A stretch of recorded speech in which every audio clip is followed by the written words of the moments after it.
97.1. Our final segment together of the day. I've had a blast. Thanks to everyone on the morning show for putting up with me. I appreciate it very much. Tolerating.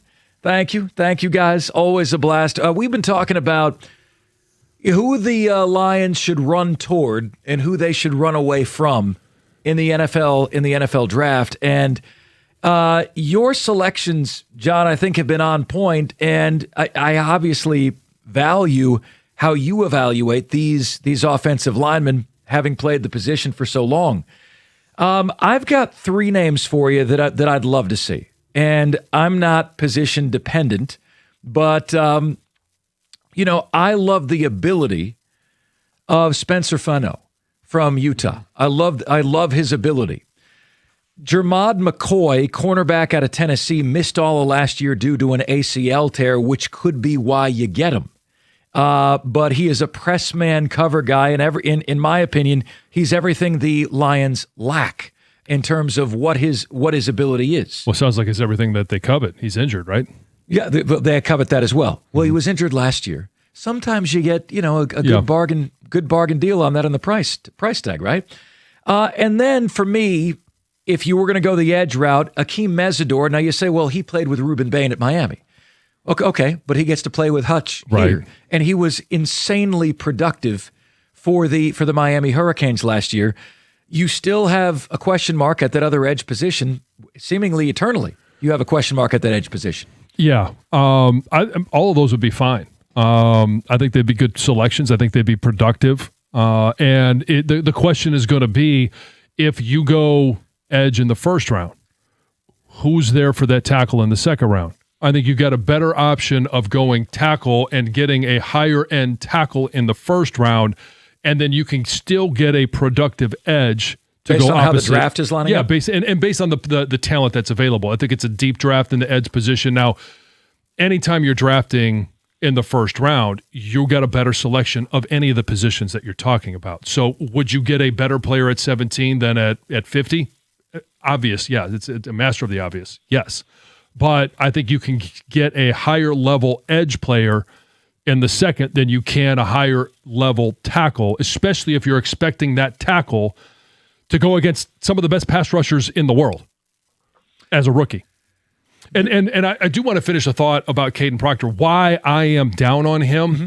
And one of the things that I talked about when they drafted Broderick Martin or even Levi Onwuzurike, it was, I asked Brad Holmes, when I watch him on film, he plays too high. In my experience, that's not something that you're able to coach into a guy. That's how they play. And if you're an individual that tends to have weight issues, it raises how you play the game. You can't get as low. Physically, you can't get as low.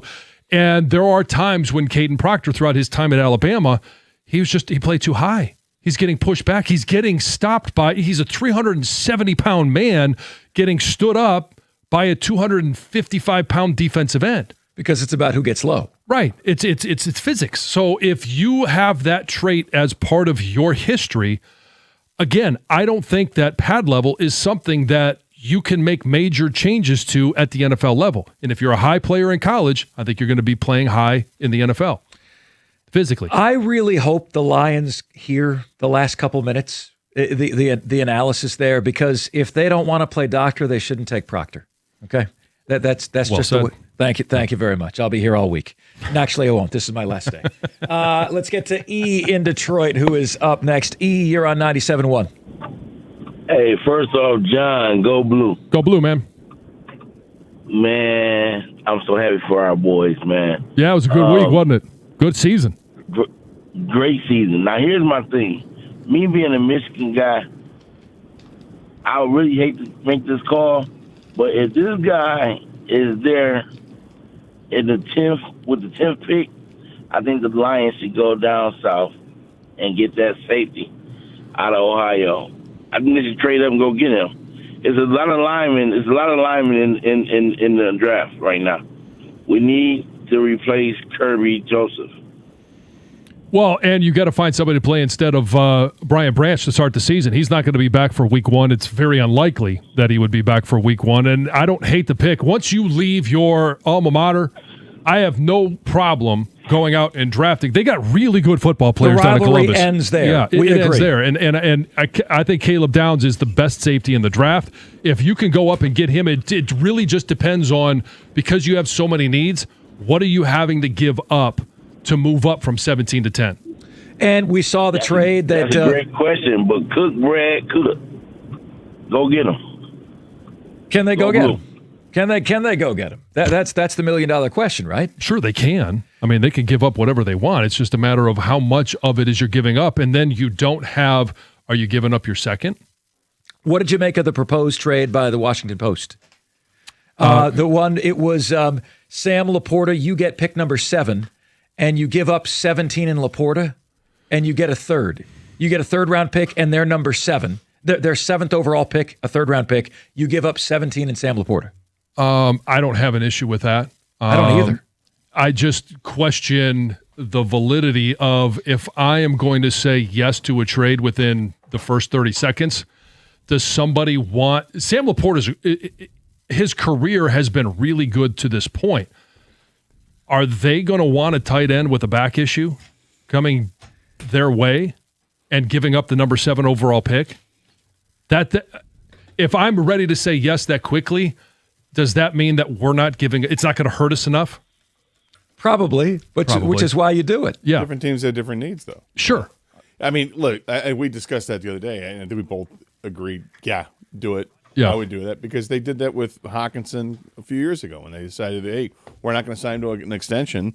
If you're not going to sign a guy to an extension, might as well trade him, see if you can. Get some value out of him. Yeah. Problem with Laporte is he's coming off a back surgery, so you got to know he's healthy. And can you risk another massive extension for a guy that's injury prone?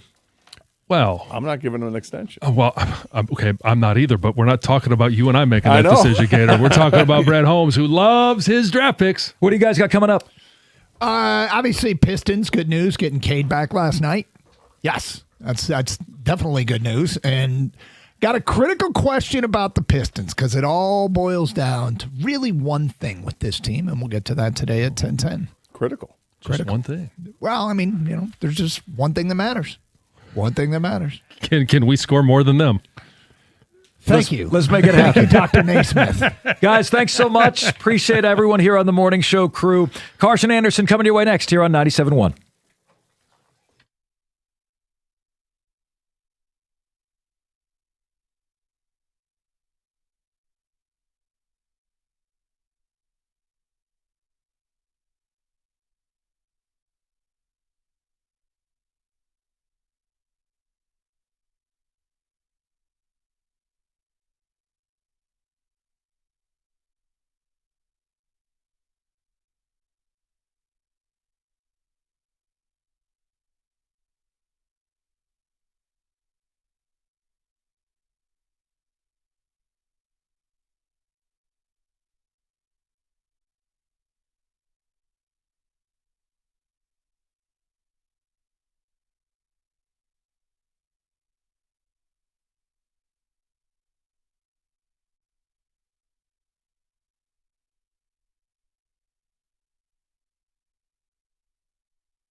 Well, good morning. Hope everybody's doing well on this Thursday. I'm the Karsh, and that, as per usual, is Scott Anderson. Hi, everybody. How are you, Scott? I'm all right. That's good. There's a hot spot on the desk here. What do you mean?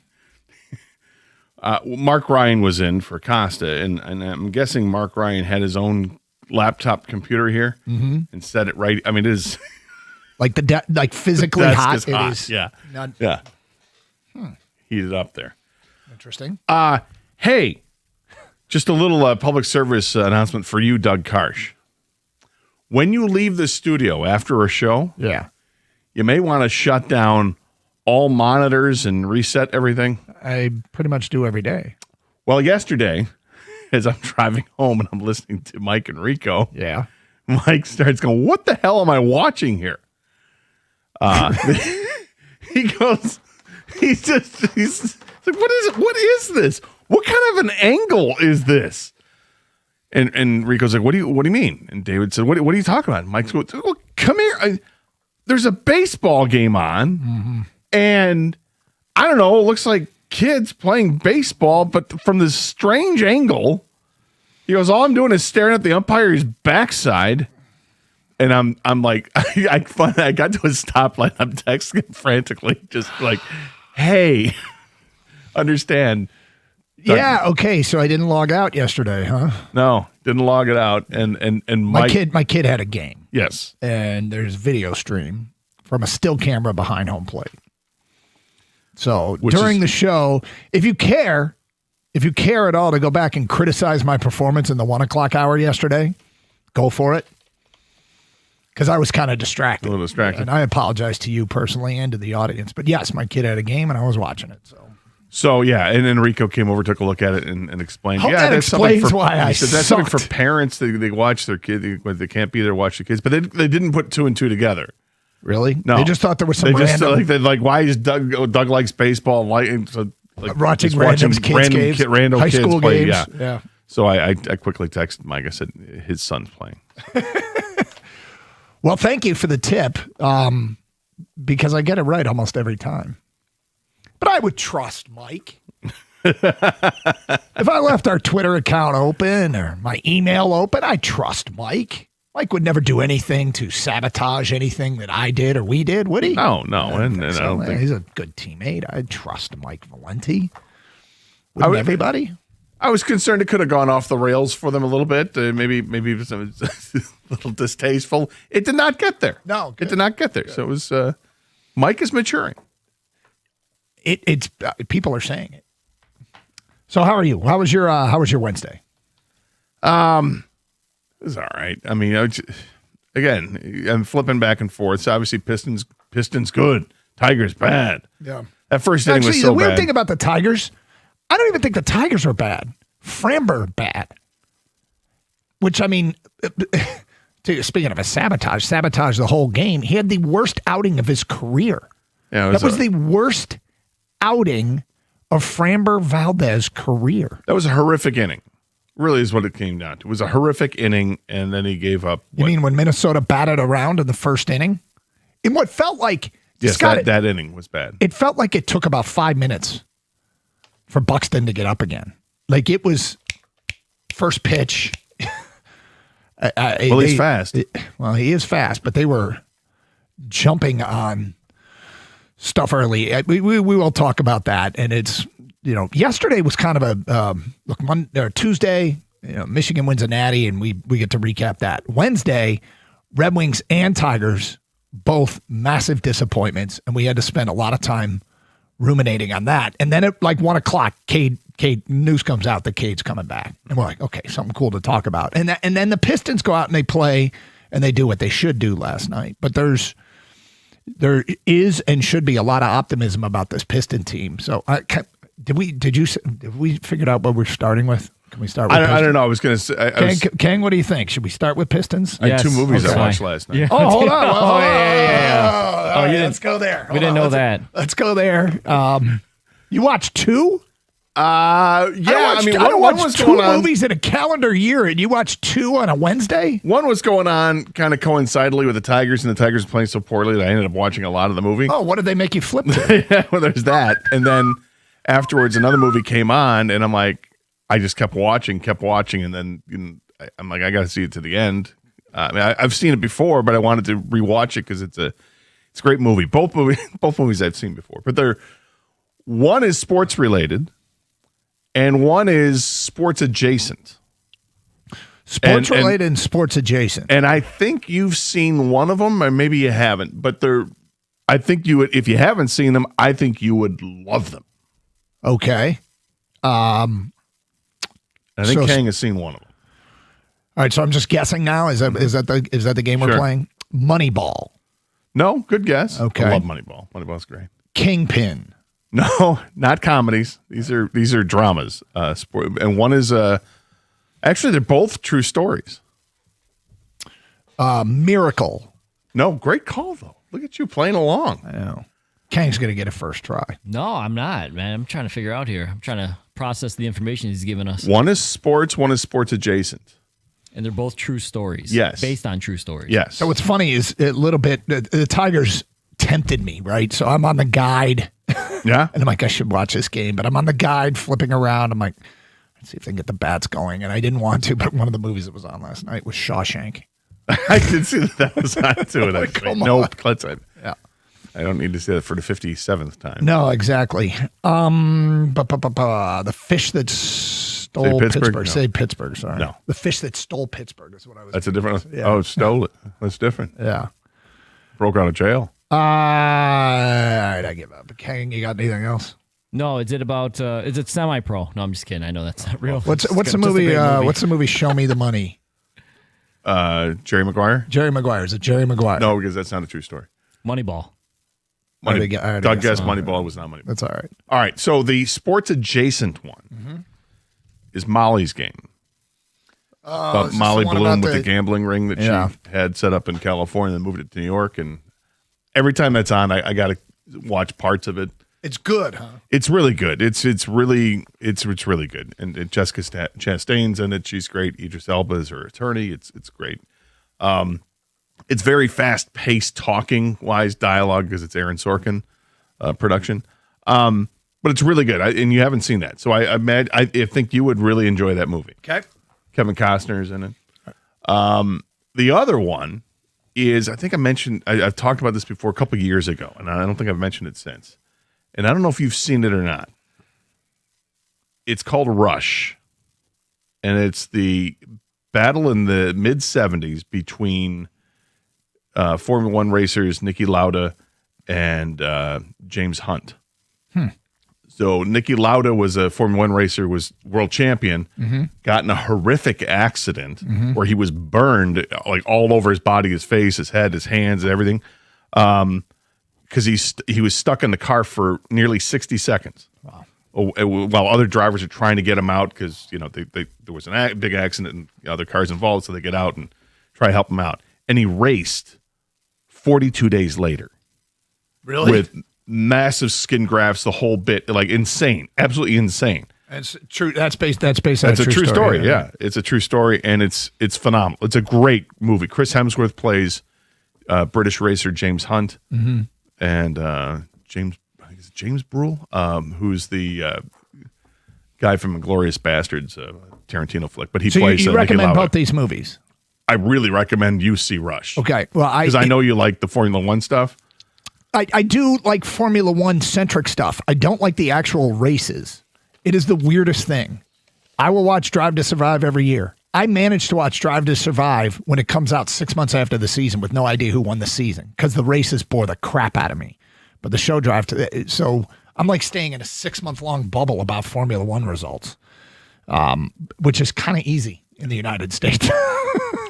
Just one point of word of wisdom here. If you're going to go and rent Rush, make sure it's the Rush movie about the car racing and not of the drug deals in the mid-'90s. Okay, that gotcha. came out with Jason Patrick. So when I go to Blockbuster, make sure Yes, I got when you go to Blockbuster, you family ask for video. Rush. When I go to rent, got it. Yeah, not the one with all right. Yeah, okay, with Greg Allman. No, cool. Not that one. All right, Although so that's a great movie too, but a different kind of movie. So we got our Pistons, and the question is, why is this team playoff ready? Why is this team built for success in the playoffs?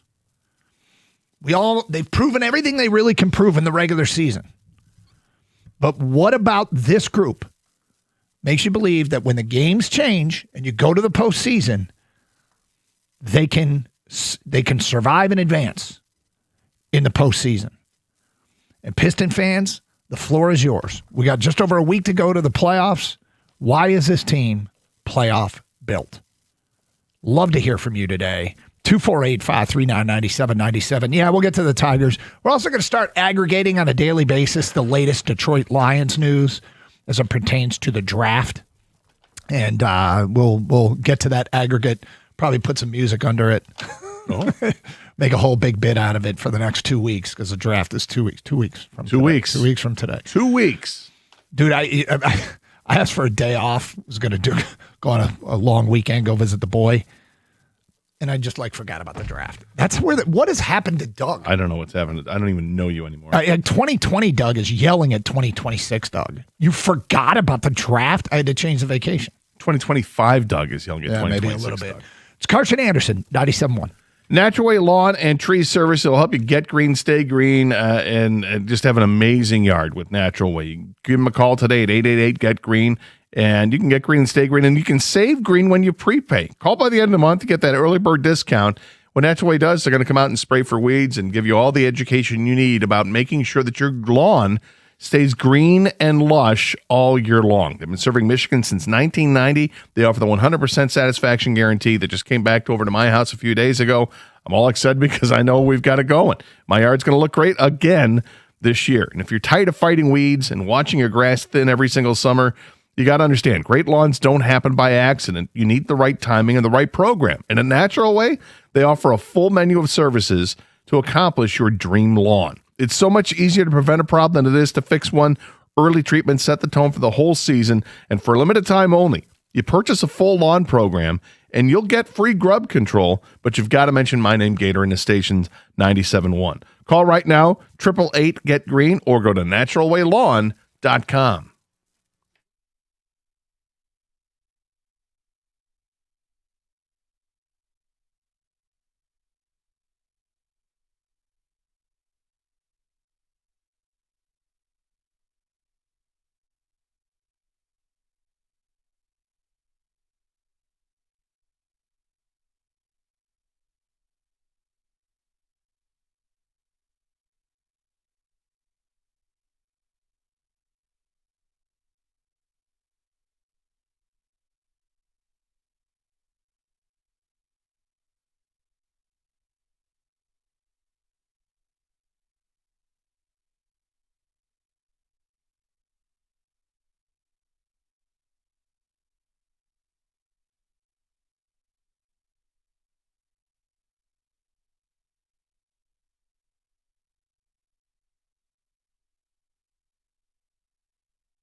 All right.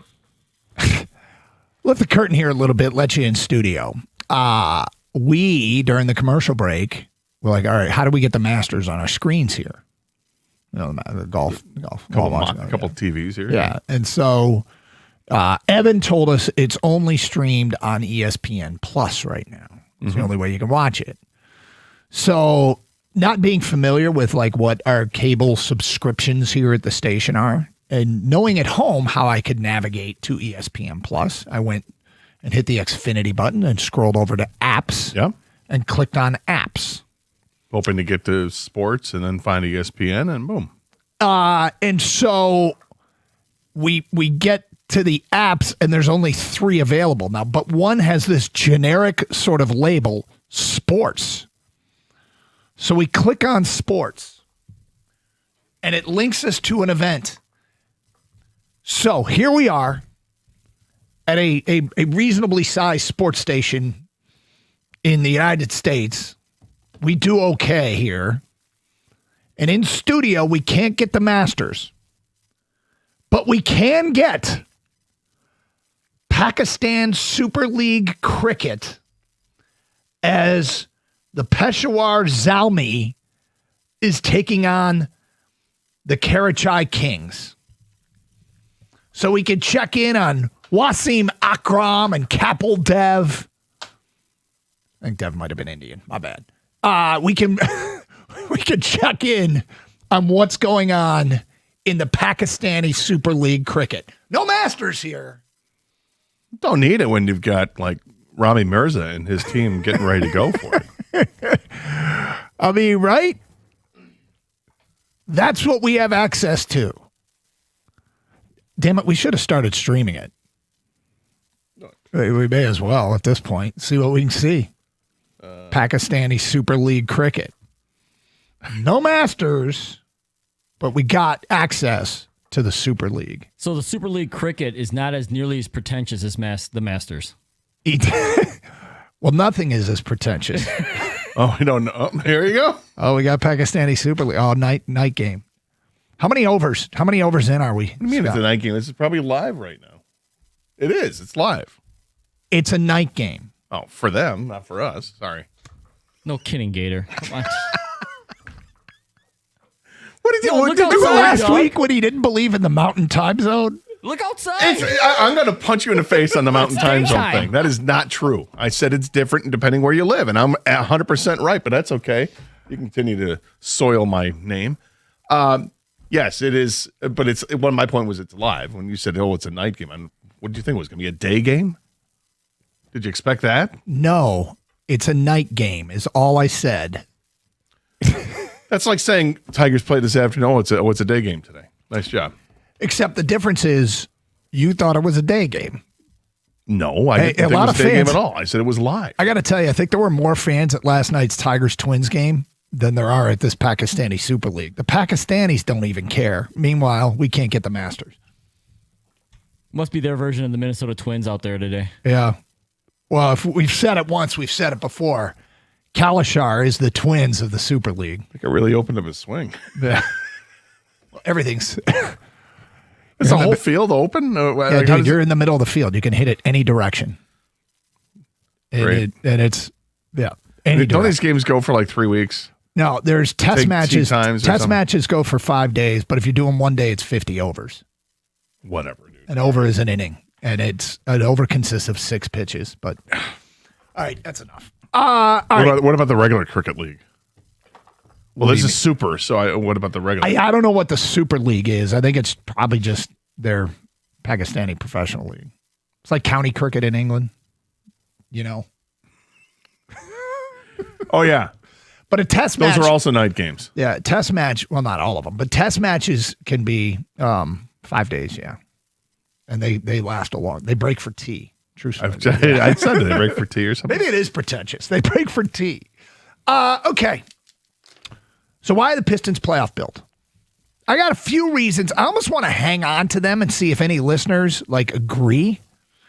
But you know, the fact is they've proven what they can prove in the regular season. They got Cade back. He looked fine last night. There were a couple of plays early in that game Blew past a defender, went to the hole and finished over, I think it was Green, AJ Green. And I was like, okay, that looks like normal Cade. And then at one point in the second quarter, he took like the whole Bucks team to the rack and laid it up and in. I'm like, he's okay. fine. Yeah. I was like, okay. There was the good news that came out of the injury. It's like his injury was the best injury you could have. Mm-hmm. It sucks that you're gone for 3 weeks, but at the same time, it's one that when you heal from, when your lung reinflates, if you will, and heals up the spot that they had an issue with, you're back to normal. Yeah. It's not like you have this lingering, oh crap, my ankle is still this tweak. I got to just wrap it tightly and be careful about that. It's going to be a little issue. No, you're good to go, and he's good to go, and he looked great. Stewart came in, he looked great. The whole team looked great, frankly. I mean, they had 8 guys play 20 minutes or more. They had 7 guys in double figures. They had 38 assists on 48 made shots. Yep. My God, that was a complete team effort. It really felt good just to see him back out there and to see him look like Cade Cunningham. And so now, it's just so the evaluation of him today is a big thing. They're going to see how he feels today. And if he feels fine, they'll make a call on Charlotte. And I suspect if they feel like they wouldn't, JB after the game wouldn't commit to Cade playing in the Charlotte game, but did say, we'll check in on him tomorrow, as they should, right? There's no reason to rush him back if he's feeling any ill effects from the collapsed lung. Then they can have him. They can chill. Cade, you chill and get better. And we'll try again next week. 248-539-9797. So you tell us why you think this Piston team is playoff built. And I got a few things here, and see if they agree or disagree. I'm sure you have some ideas. I do, but it's interesting because my reason for why they're playoff built could also be a reason why it's not going to work out. Ooh. Oh, boy. Let's get to the people. Steve in Heartland, you're on 97.1. What's up, Steve? Hey, how you guys doing? Hey. My thinking on your question is this.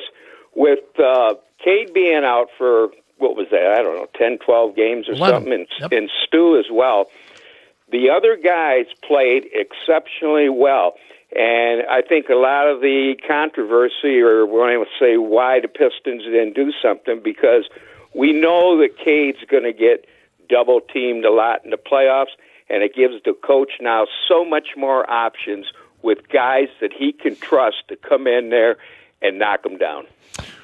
Steve, that is exactly one of my reasons. And there's a story put together by CBS Sports about how Cade's 11-game absence allowed specifically 3 guys to really blossom into assets for the postseason. And we'll get to... I absolutely agree. Like with Jenkins and Asar and Tobias, they don't just have to rely on a starting 5 anymore.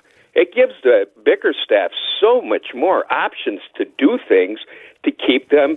I'm not making no predictions how far they're going to go, but they are a sound team with depth that they never had in the past. Well, again, you touched on something that people are writing about nationally and noticing, and we were hoping that this might be the case. Perhaps you've learned that, we tend to be glass half full. How can things work out? Are they actually going to be better off because Cade was out? Some people think so. We'll get to this story in CBS Sports. Also hear what JB Bickerstaff had to say about that exact thing today at 10:35. And I'm intrigued by your double-edged sword, Scott. Scott's got a double-edged sword. That's right. All right. We'll figure out what that is. Pistons, is this team... Oh, come on. Whoa. Hey. Whoa. Hey. Whoa. Keep it fair. We want your reasons why they're playoff built. It's Carson Anderson, 97.1.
All right, so was it Stephen Hartland? I think it was Stephen Hartland called. We're talking about whether or not this Piston team is truly playoff built.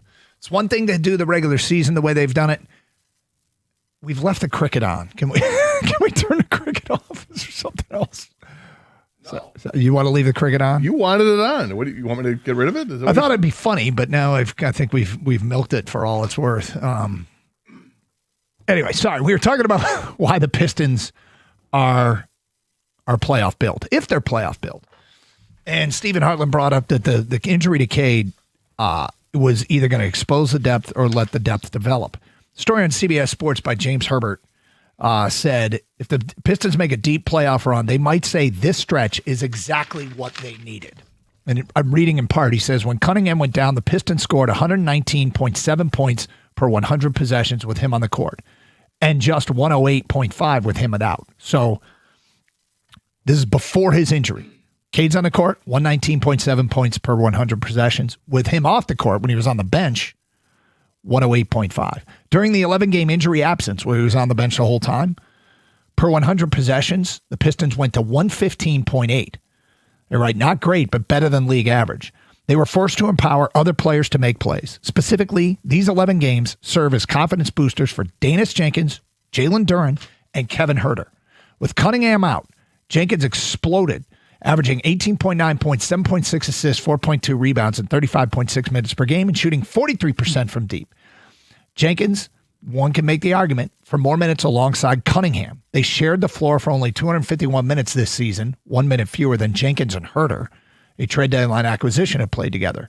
He may even made an argument to close out some games.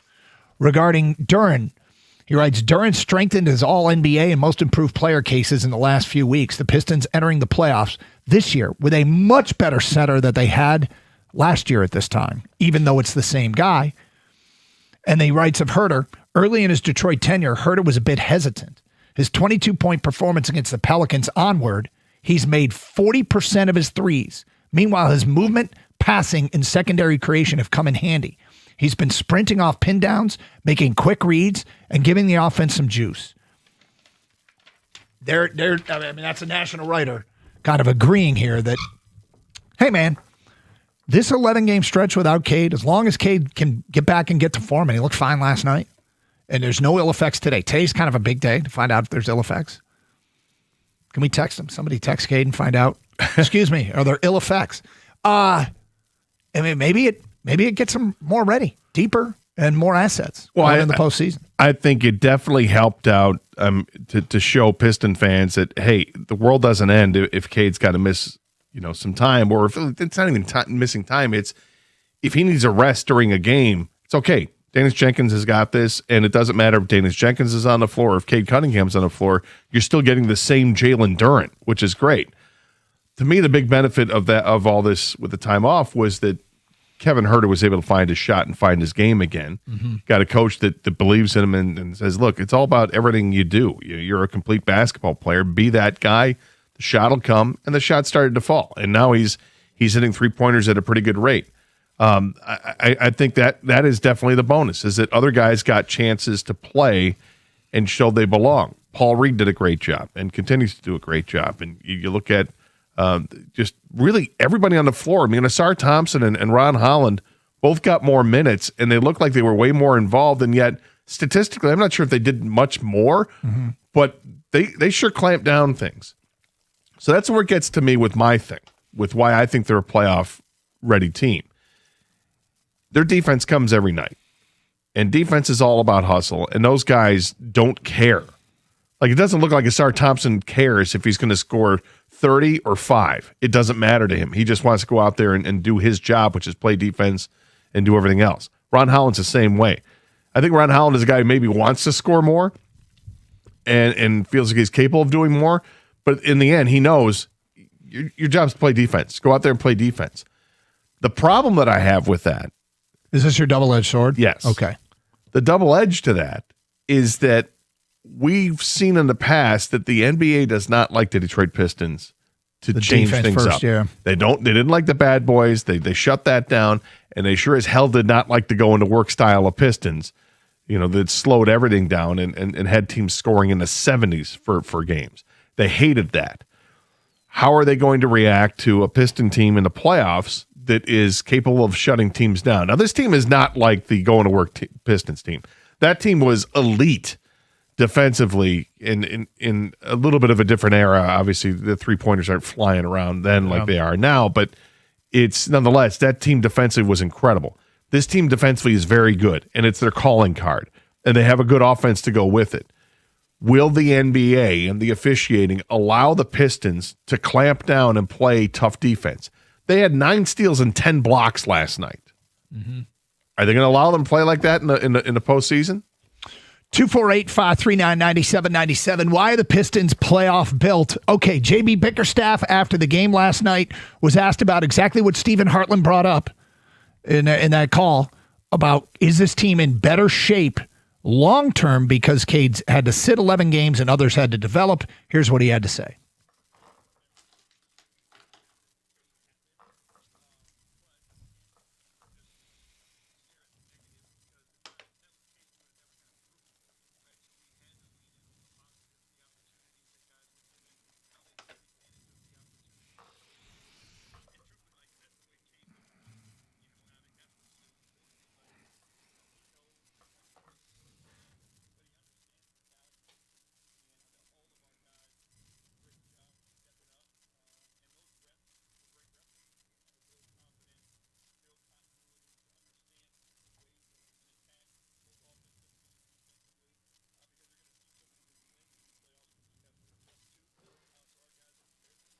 Okay, a few things about that. When he says that's what Cade would have wanted, it's I heard that and I'm like, it's not like he's dead.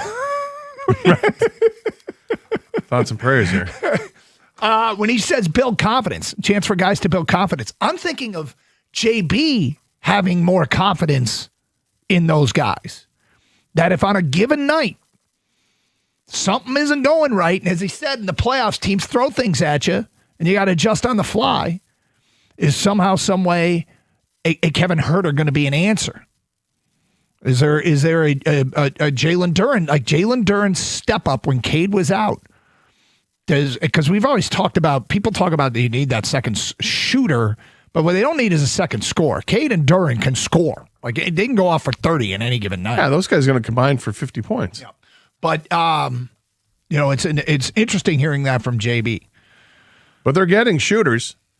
They knocked down 14 three-pointers last night at a very high percentage. It was 47% last night. You're seeing, obviously, Duncan Robinson he's back to form, and now you've got Kevin Huerter who's back to form. Tobias Harris is knocking down these three-point shots. Danis Jenkins is knocking them down.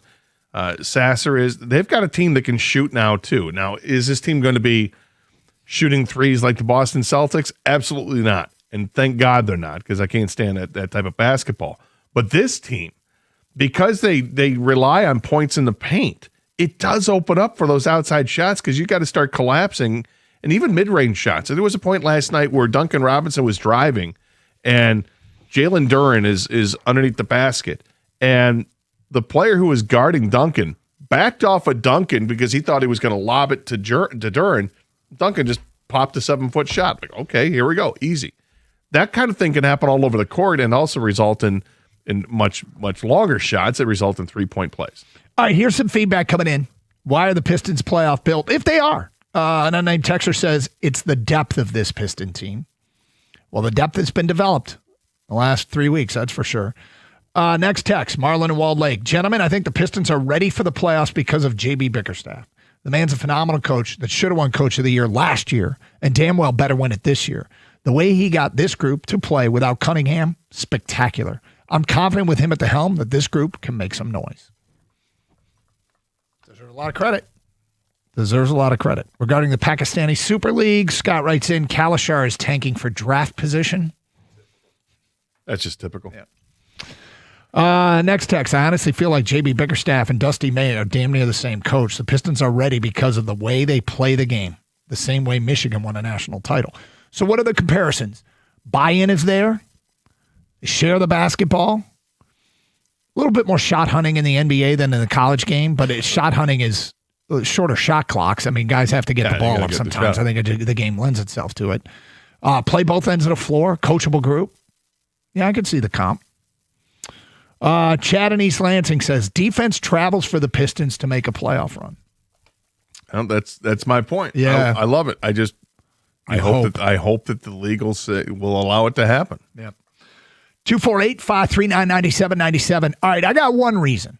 Specifically when you compare this Piston team to last year's Piston team.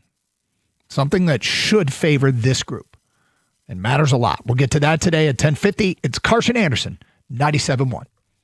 Hey, I want to talk to you about Twin Peaks, the best restaurant in the state to catch a game. Twin Peaks, it's a restaurant experience. Well, it's better than most. With many restaurant experiences taking a nosedive, Twin Peaks is up their game. It starts with a culture, employees that believe in the brand and flat out produce a better product. An example is the cooks get there at 7 a.m. every day to prep those dynamite dishes you crave. I was driving into work one day, drove past the Peaks, and looked over, the parking lot was full. And I'm like, wait, what? Oh, that's right, the cooks are there. That's why the food's so good. Then there's the Twin Peaks girls who deliver an experience no guest can live without. There's the food, the beverage recommendations. They'll cheer you up on a bad day. No one does it better. And what brings it all together is sports. They boast wall-to-wall TVs, video walls at 98 inches that bring you all the action you crave. They pipe in the volume for the biggest game. You got baseball and hockey's regular season winding down. You got golf starting today. You got UFC 327 this Saturday. Don't be afraid to stop by because it's not just about the sports. I mentioned the food, the Scratch Kitchen, the smoked chicken wings and thighs, the ribs, even the hand-cut New York strips. People love them. And don't get me started on the bar outside. The coldest draft beer you've ever had, poured at an ice-cold 29 degrees, and I love it ice cold. They boast an exquisite craft cocktail menu featuring a wide variety of tequilas and bourbons. Hey, if you're tired of spending $20 on fast food or a dining out experience where the server just doesn't care, stop by your nearest lodge and see the difference today. It's Twin Peaks, eats drinks, scenic views.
So, car Scott Anderson, 97.1.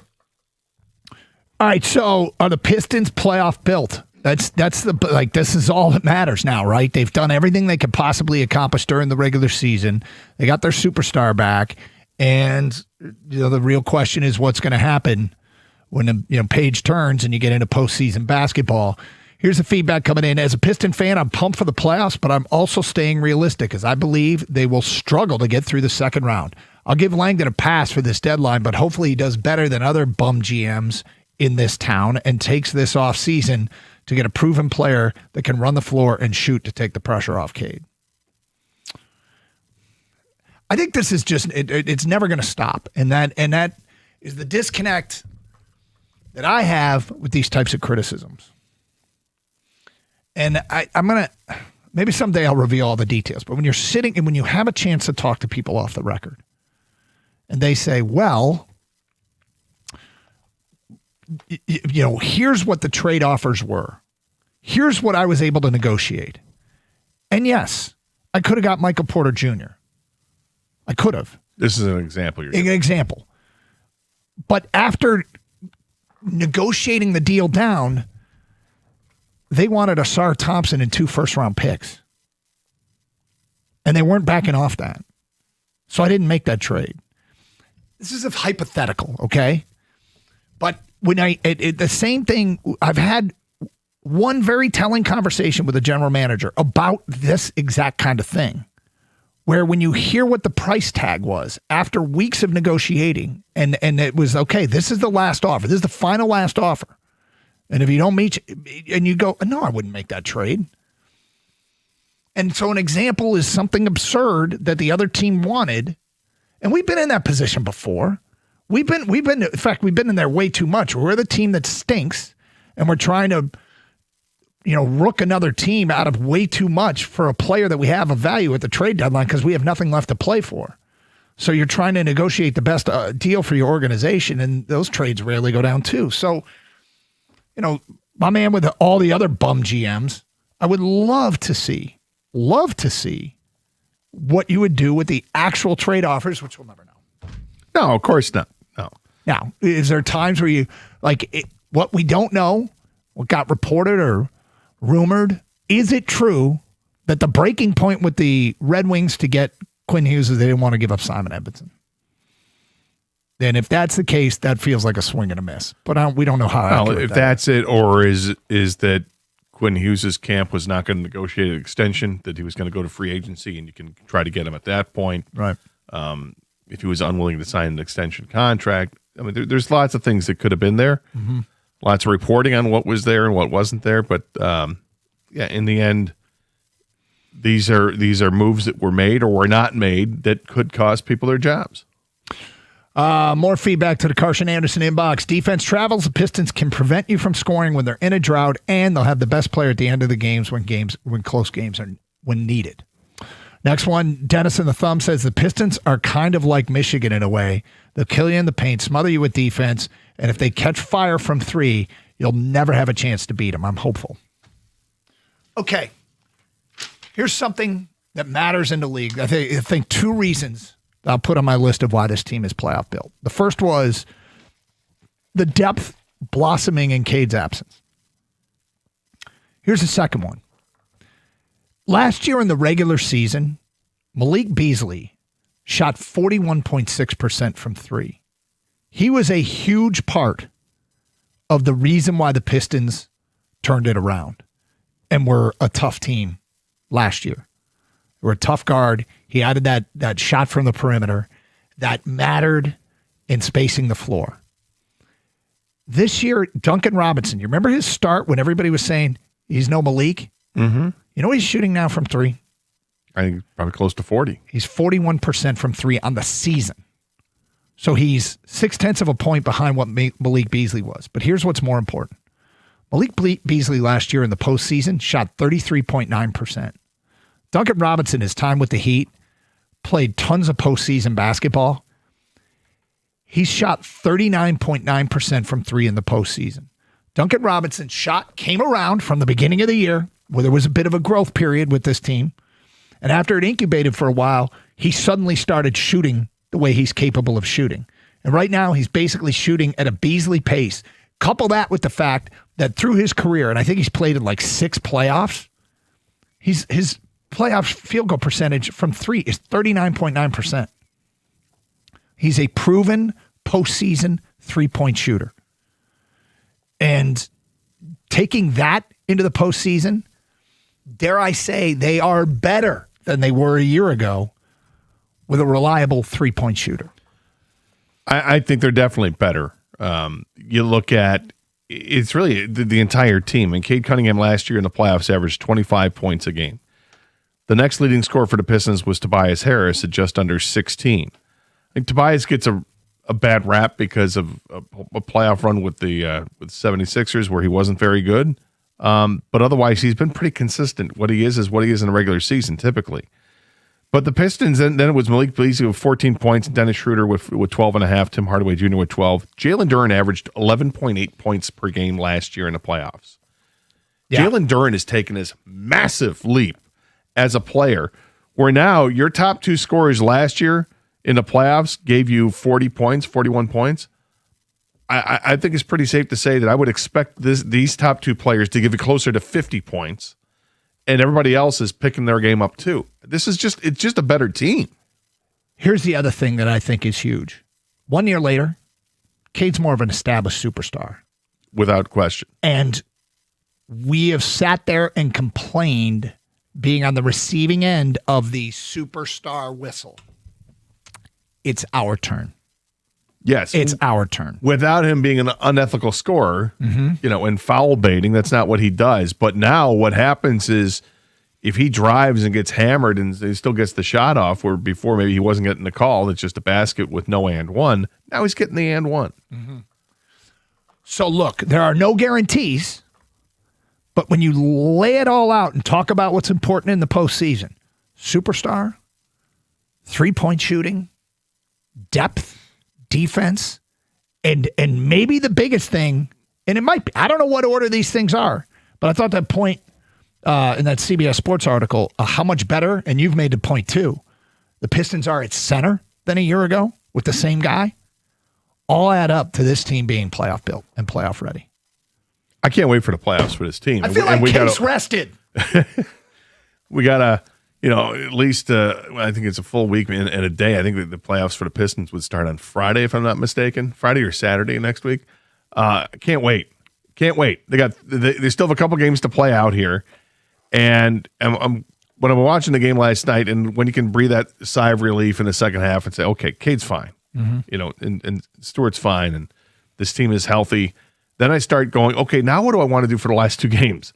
I don't want to play Cade Cunningham by any means. I don't want to play him 35 minutes. But do I still have to play him just to keep his wind up and keep his, he's back to getting some reps? I'd keep playing him. Yeah. You play him like they did last night, where everybody basically got 24 minutes. I'm not against that. Kang, your thoughts on this case we've made for this team being playoff ready? I commend you guys, and we should be looking for the positives. I don't want to be negative, but the obvious thing about why they're not playoff built yet is because they've not won a playoff series. And from their own president's mouth, they haven't won a home playoff game. So I think the number one thing is they got to prove that they can win. And the only way you can do that is actually to do it, right? But at least they got playoff experience last year, which I thought was big for especially young guys like Cade, Duren, Thompson. Those guys need to go through that experience because Tobias Harris has been there before. Duncan Robinson's been there before. J.B. Bickerstaff's been there before. But J.B. Bickerstaff, who's the head coach of this team, who I love, and I think everyone does, his main thing was he never got over the hump, and that's the reason why Cleveland let him go. And so can he get over the hump with this team? Now, just like players can get better, coaches can also get better. And I believe they're going to get out of the first round. That's not the question. The playoff build question is how far can they go, right? Second, third round. I think one of their biggest strengths is their depth that you guys have brought up and other people have brought up. But the playoff, when you get to the playoffs, the rotation shrinks. It does. And so when the game's on the line, do you want to see Paul Reed and Javonte Green out there that much? But that's their strength. I thought that's where you were going with their strength-weakness thing, Gator, actually. Because they play defense great all year round. But you know who else plays better defense in the playoffs? Everybody. Everyone steps up their defense. Now, they're not going to be the Detroit-style defense good, but they step up their defenses too. Why is this team playoff built? 248-539-9797. We'll talk some Tigers next hour. Also, Gator, the conflict within you. I wonder how much of it there is when it comes to this topic. We'll get to that at 11:02, 97.1.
Brought to you by Moran Buick GMC. We've got a double dip of Detroit games today here on 97.1 as both the Tigers and Red Wings are in action. Tigers are first for their final game of the series with the Minnesota Twins this afternoon. Jack Flaherty will face Mick Abel as Detroit looks to salvage at least one game in the series in the midst of this four-game losing streak. It's a getaway day for Detroit as the Tigers are back home against Miami this weekend starting tomorrow. First pitch at 1:40 this afternoon. We'll have pregame coverage here on 97.1 at 1:15. After that, tonight is headlined by the Red Wings in their must-win game against the Flyers. With 4 games left and Detroit trailing by 3 points in the playoff race, they've all been pretty much must-win situations for a few games now. Things are dire tonight, though, for Detroit, as the Wings currently have just about a 5% chance to make the playoffs. If they're going to beat the odds, they'll need help tonight from Florida against Ottawa, Toronto against the Islanders, and Buffalo against Columbus. Puck drop at 7 o'clock between the Wings and Flyers right here on 97.1 tonight. Pregame show at 6:45.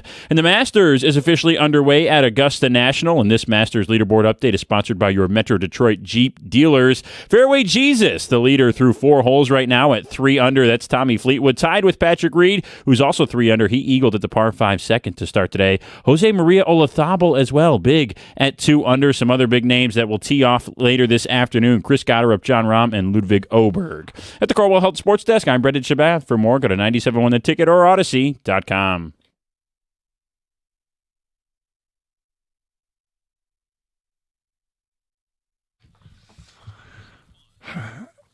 All right, Scott. The battle within Scott Anderson, as I've gotten to know you through the years. Got a lot of battling going on. I know. Lots of different battles to fight. Yep. As I've gotten to know you through the years, one of the things that you can't stand is pretentiousness. Right. You hate it. I do. And you love the Masters. I do. The most pretentious event in sports, perhaps outside of Wimbledon, but you can make the argument one way or another. It's in the conversation. Mm-hmm. How do you balance those two feelings? I think what's happened is that the Masters has changed. It has evolved. And I didn't really care for it until late 90s is when I really started paying attention to it. Mm-hmm. And it's because of Tiger Woods. Tiger Woods changed everything. He when he burst on the scene in 96 and wins the Masters in 97, he was such an inspiration and a sensation that you couldn't help get caught up in it. And if you even barely liked golf, you were going to love golf after Tiger. So I think that's what happened is Tiger comes in and he crashes the party.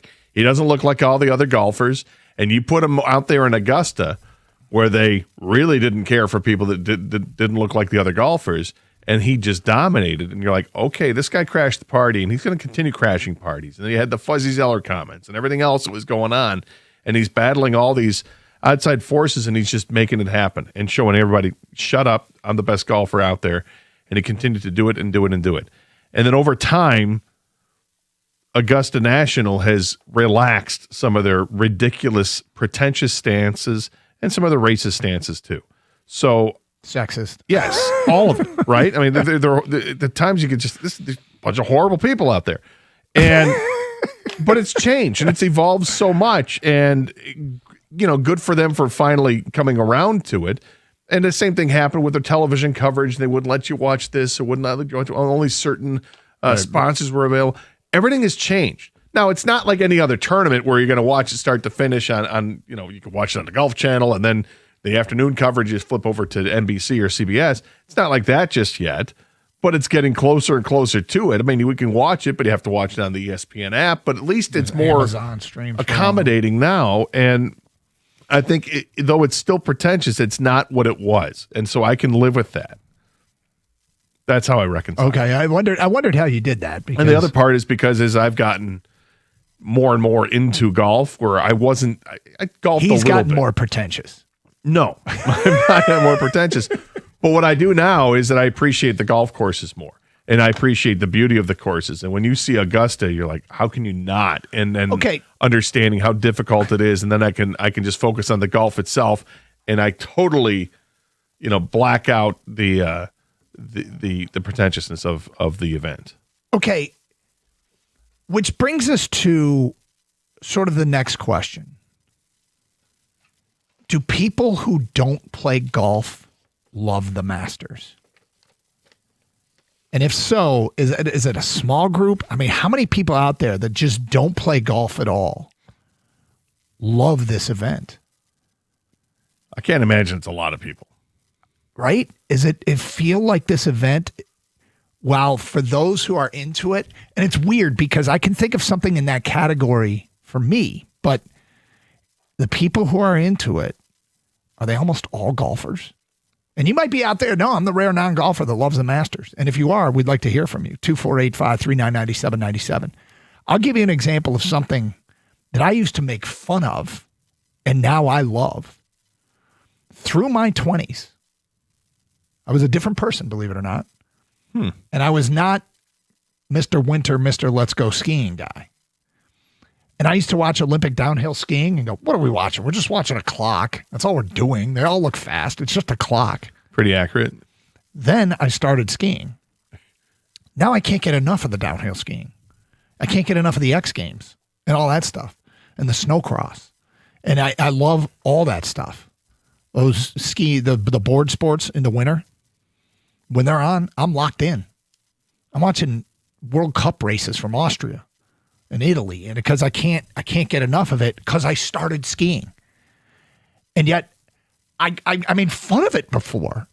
And now here we have this Masters event, and it's funny because you mentioned your golf game as you started to play more and more, your interest in the Masters. And maybe it was sparked by Tiger Woods that made you play more and more, but it was the combination of Tiger crashing the party, changing the stodgy old ways of the most pretentious place and perhaps, racist, sexist place. And then your interest went up because you were playing more. I think that goes with everything. I'm not sure. You love hockey. You don't play. No, but I've tried. I think there's I think this might be a larger percentage than other things. Is golf fans to love the Masters might be, a greater percentage is made up just by golf people who play, but maybe not. I was going to bring up an example of I love HGTV. I love watching renovation shows and all that. Yeah. I don't know if I loved any of that until I started thinking about I needed to renovate my kitchen back in my first house, and I started watching stuff then. Until then, I don't think I paid a lick of attention to channel 198 on my cable guide. Yeah. But since I went through that, the first experience, then I started watching it and saying, okay, let me watch what other people are doing and what are some of the styles and looks that they're going for that I can buy into. And then when I got my second house and I started thinking, all right, I'm going to have to renovate this house at some point, then I really got into it, and now I can't stop. All right, so 248-539-9797. Is there non-golfers out there that love the Masters? Kang, you are I don't know, you golf once a summer? Yeah, if that. And how do you feel about the Masters? It's just another sporting event that I don't pay particularly much attention to. You know, I know it's a big deal, obviously, for what I do and everything like that. But as far as because I've heard it this week, this is one of the best weekends of the year.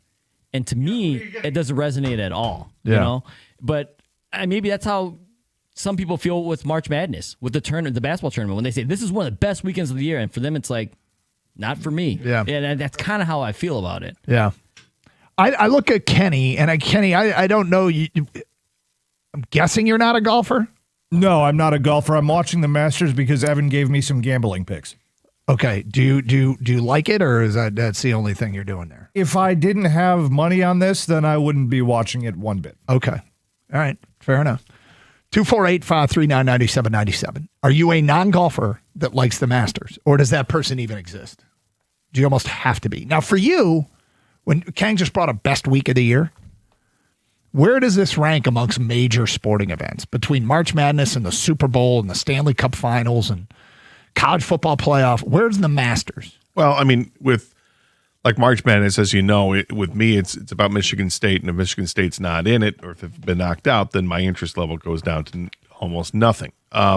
Masters is always pretty, since 1997 or so, it's been pretty high. Yeah, I would guess this is, but it's still not better to me than the Stanley Cup playoffs or when the Pistons are in the playoffs. It's about your teams. If your teams are in it, then I'm really into those.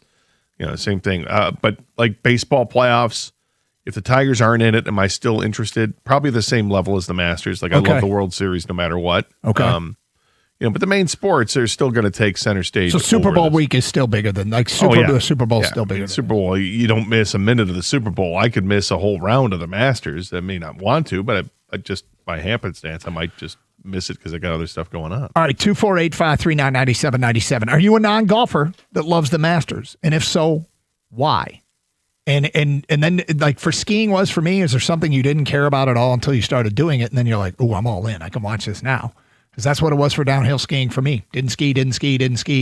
Late 20s, picked up skiing. Now I can't get enough of watching it on television. Look forward to it every year. Look forward to love the downhill in the Olympics. Watch the X Games. Carson Anderson, 97.1. April is here, and while the flowers are starting to bloom, the spring rains are moving in, as you can tell. Is your home ready? Before those heavy showers hit, check your basement and make sure that your sump pump is ready to work. If you're worried about water or a pump that won't kick on, do what I did and call Birmingham Plumbing, Heating, and Cooling.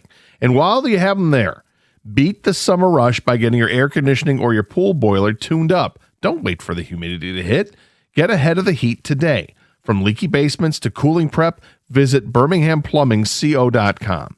Birmingham Plumbing, Heating, and Cooling, your Metro Detroit boiler experts.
It's Doug Karsh and Scott Anderson here on 97.1 talking a little bit about the Masters. Tiger Talk today at 11:35. In the meantime, look, the question really is, are non-golfers into this? If you're a non-golfer, what is it that draws you to the Masters? The golf fan, we can totally see. And I've experienced this in my life, as I mentioned, with skiing. And if there's anything that you didn't care about until you did it, and now you just can't get enough of it. I mean, I know people who are stream pickleball, which we sit here and giggle, but if you play it, you might be right up your alley. Let's go to Mike in Oxford. You're on 97.1. Hello, Mike. Hey, good morning, guys. How are you? What's up? I just want to say I like Masters. I like the Masters as like one of the top events. The week in general, because it's always the national championship on Monday, and then you got the Masters week. And if you want to dig farther down, I guess you got the Frozen Four. So in the week in general, I think it's one of the best weeks in sports. Wouldn't you guys say? I mean, I love it, but I'm a college hockey nut, so I always love watching the Frozen Four, no matter who's in it. And yeah, the Masters. I'll get more and more into it. Certainly, the Sunday watching, which is way more than the Thursday, Friday, Saturday watching. I decided to spice it up though a little bit here with a first round leader bet. Did you? Yeah, go Matt Fitzpatrick. But anyway, yeah, small, very small wager. Doug. But anyway, you think it's one of the best sports weeks of the year. Yeah, what would you? I mean, with the Masters, and what else would you put up with the Masters? I got about 30 things ahead of it. I mean, I'm for me, it's down there. That doesn't mean I don't love it. But do you golf, Mike? I do, but I'm just not very good. Yeah. So it's kind of frustrating, So I golf, but not as much as I would if I was probably a lot better at it. Trying to get better, but I do love the game, and yeah, I don't know. Do you golf, Doug? I do, but I'm a lot like you. I mean, I'm not great, but I do enjoy playing golf. I only play up north, and I need to. Now that we're empty nesters, though, Mike, this is the year. This is the year, Mike. Here, I'm ready now. We got more time. This is the year. Well, I figured I should call on your show because my brother Jake from Windsor always calls you guys, so I wanted to call, because I haven't called in a long time. So. Yeah. I hope you guys have a great day. Well, we appreciate where you been, man, Mike. We counting on you. Your phone calls. Jake's been coming through. Where have you been? Or Jay. Is it Jay? I thought you said Jay. Either whatever. Guy from Windsor. 248-539-9797. From an unnamed texter. My mom, who's turning 90 next month, never swung a golf club ever. She loves watching for the beautiful scenery. It is pretty. Yeah, I think my mom enjoys watching for the scenery as well. From an unnamed texter, I watch the Tour de France a lot. I am far from a cyclist. Yeah, I like the Tour, and I can't. I mean, I'm not. I can't name you one rider, cyclist, but I can't stand it. I have a bad reaction. Really? Yeah. Is that too pretentious? It's not. Okay, here's another one. It's. I wouldn't use the word pretentious, but it's fixed. Well, the idea that any of these, it feels like you can't compete unless you're doping.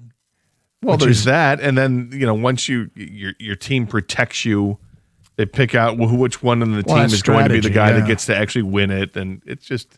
What about? And I can't just watch people on a bike ride their bikes. Teams, and the teams help out whoever their lead dude is. You love dogs. I do. Do you like the Westminster Dog Show? I do. And where does that rank in pretentious events? I don't know if it's pretentious or not. If it is, I laugh at it. If it is, I watch to see different. There's certain dogs I look forward to. The sporting group, because Lois is a English setter and she's in a sporting group, so I like watching those. I like watching some of the other dogs too, because I do love dogs. But I don't. I mean, I laugh when I'm hearing the description in the background and they have they name the dog and it's got 10 different names to it, but they call him Freddie. And it's okay, great. There is a lot of that, and the whole business of showing dogs is ridiculous. Like, how are you supposed to determine who's the best dog? I mean, come on. Some of these dogs just look so happy to be there, and others don't. And I don't know. I do enjoy it though. From Tyler the Cop, I just started golfing a few years ago, and honestly, I only golf a few times a year. I'd rather watch old reruns of Cornhole Championships than watch the Masters. It's so boring and pretentious. Cornhole. Unnamed texter, I couldn't stand watching golf on TV. It wasn't until I started playing the game. That's when I started gaining appreciation for the talent the professionals show on television. Unnamed texter, I don't golf, but I'm always kind of interested in the Masters. I always equate the Masters with better summer weather being on the way. I ski all the time, probably 40 times a year. I even ski race Tuesday nights at Pine. I don't ever watch ski racing. That's from an unnamed texter. I put the Masters behind the Puppy Bowl. That's from an unnamed texter. Puppy Bowl's great. I love Puppy Bowl. That is not pretentious. Let's go to Adam in St. Clair Shores. What's up, Adam? Hey, there are a lot of things I put ahead of the Masters. I mean, the Indianapolis 500, All-Star games. I don't even like tennis, and I would go to the U.S. Open, the tennis U.S. Open before the Masters. It shouldn't be a major. It's the same course every year, and it's just so stuffy. The club itself is just so stuck up. I really don't like it. It should be replaced as a major. Now, this is fascinating to me because I think what you just said is offensive to so many golf fans. Well, they're wrong. They're wrong. All the people that love the game. They should examine themselves. Well, Wimbledon is the same place every year. French Open's the same place every year. Australian Open's the same place every year. U.S. Open's same place every year. Yeah, it's all tennis. It's like the tennis. It's tennis. It's the court is the same dimensions. In golf, it's supposed to be the golfer against the course. And the fact that the other majors, the course always changes, is part of the allure of it. I would argue that the British Open never changes. They just say it does because they all look exactly the same to me. Well, I mean, it changes once every. I know. I know it does. Horses. I know it does. It's more so how just stuck up it is as a tournament, and the whole thing about the patrons, the merch, how they do that, where you can only buy it at the course. It's just the whole thing is just it's like a throwback to landed aristocracy and everything else. That it's like just go fly a kite. It's the decay of societal norms. Do you do you golf? I used to a lot. I'm not that good, so I bought a boat and gave it up to go fishing. Fair. Are you good at that at least? You don't have to be good, right? No, that's true. Just like golf. You don't have to be good at fishing. It's a nice day out in the water, even if you don't catch anything. No. So, Adam, fascinating. I think you came with one of the most unique takes about golf that I've ever heard. The Masters shouldn't be a major. I mean, my man wants to just completely upend the golf world. Well, he's got his opinion. Clearly. It is not shared by many. No. Not many at all. Fascinating. Tennis is way more pretentious, isn't it? Than the Masters or than golf in general? Than golf in general. Yeah. There's stupid things about golf. I don't like how persnippety they are about the rules. Some of these rules are just stupid. I don't think it's even close. I guess I just don't like tennis. No. Maybe that's what I just have to admit. I really don't like tennis. But I'm not wrong about the British Open. It's always on a shoreline. There's always like some dude walking a dog on a beach. Same dude, same dog every year. There's always a road hole. There's always a little bridge. There's always a train going past. There's always castles nearby. It's the same. There's always like long weeds everywhere. Yeah, you always get 300 yards a roll. Yeah, it's the same course every year. They just tell us it's something different, and we buy it. We don't know any better. Do you like watching the British Open? Yes. Because of all that? I love it because of the time. Because it's a major sporting event going on during the day. Especially the Thursday and Friday. And I used to love the BBC's radio. We got to get Update Kid, see if he can fill it. Ortiz used to pull those sound bites for us. We got to get Update Kid. Update Kid to do that for us. He's found himself in a spot of bother. Yeah, that. What was it? He hit that putt like a kid stealing chips from a shop. It was just Some of their descriptions on a radio call, the BBC for the British Open, are fantastic. All right, let's talk some Tigers. Usually our team doesn't get the benefit of the doubt. I was stunned at something I saw today. We will get to that today at 11:31. And plus last night's game was it significant in some ways? We'll get to it at 11:35. Carson Anderson, 97.1.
The car, Scott Anderson, 97.1. Open lines, 248-539-9797. We got a Who's on Top schedule for next hour.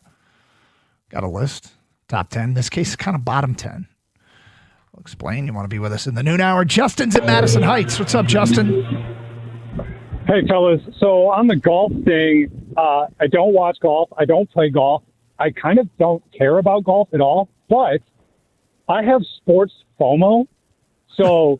Doug, you single-handedly got me into F1 racing, Formula One. Really? And, for 2 seasons now, I've watched every single race.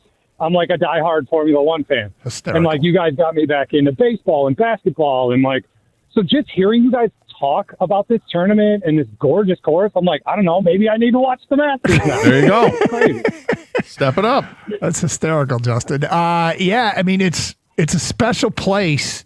And what the television doesn't do is it doesn't really help with the undulations. It just, you can't truly appreciate it.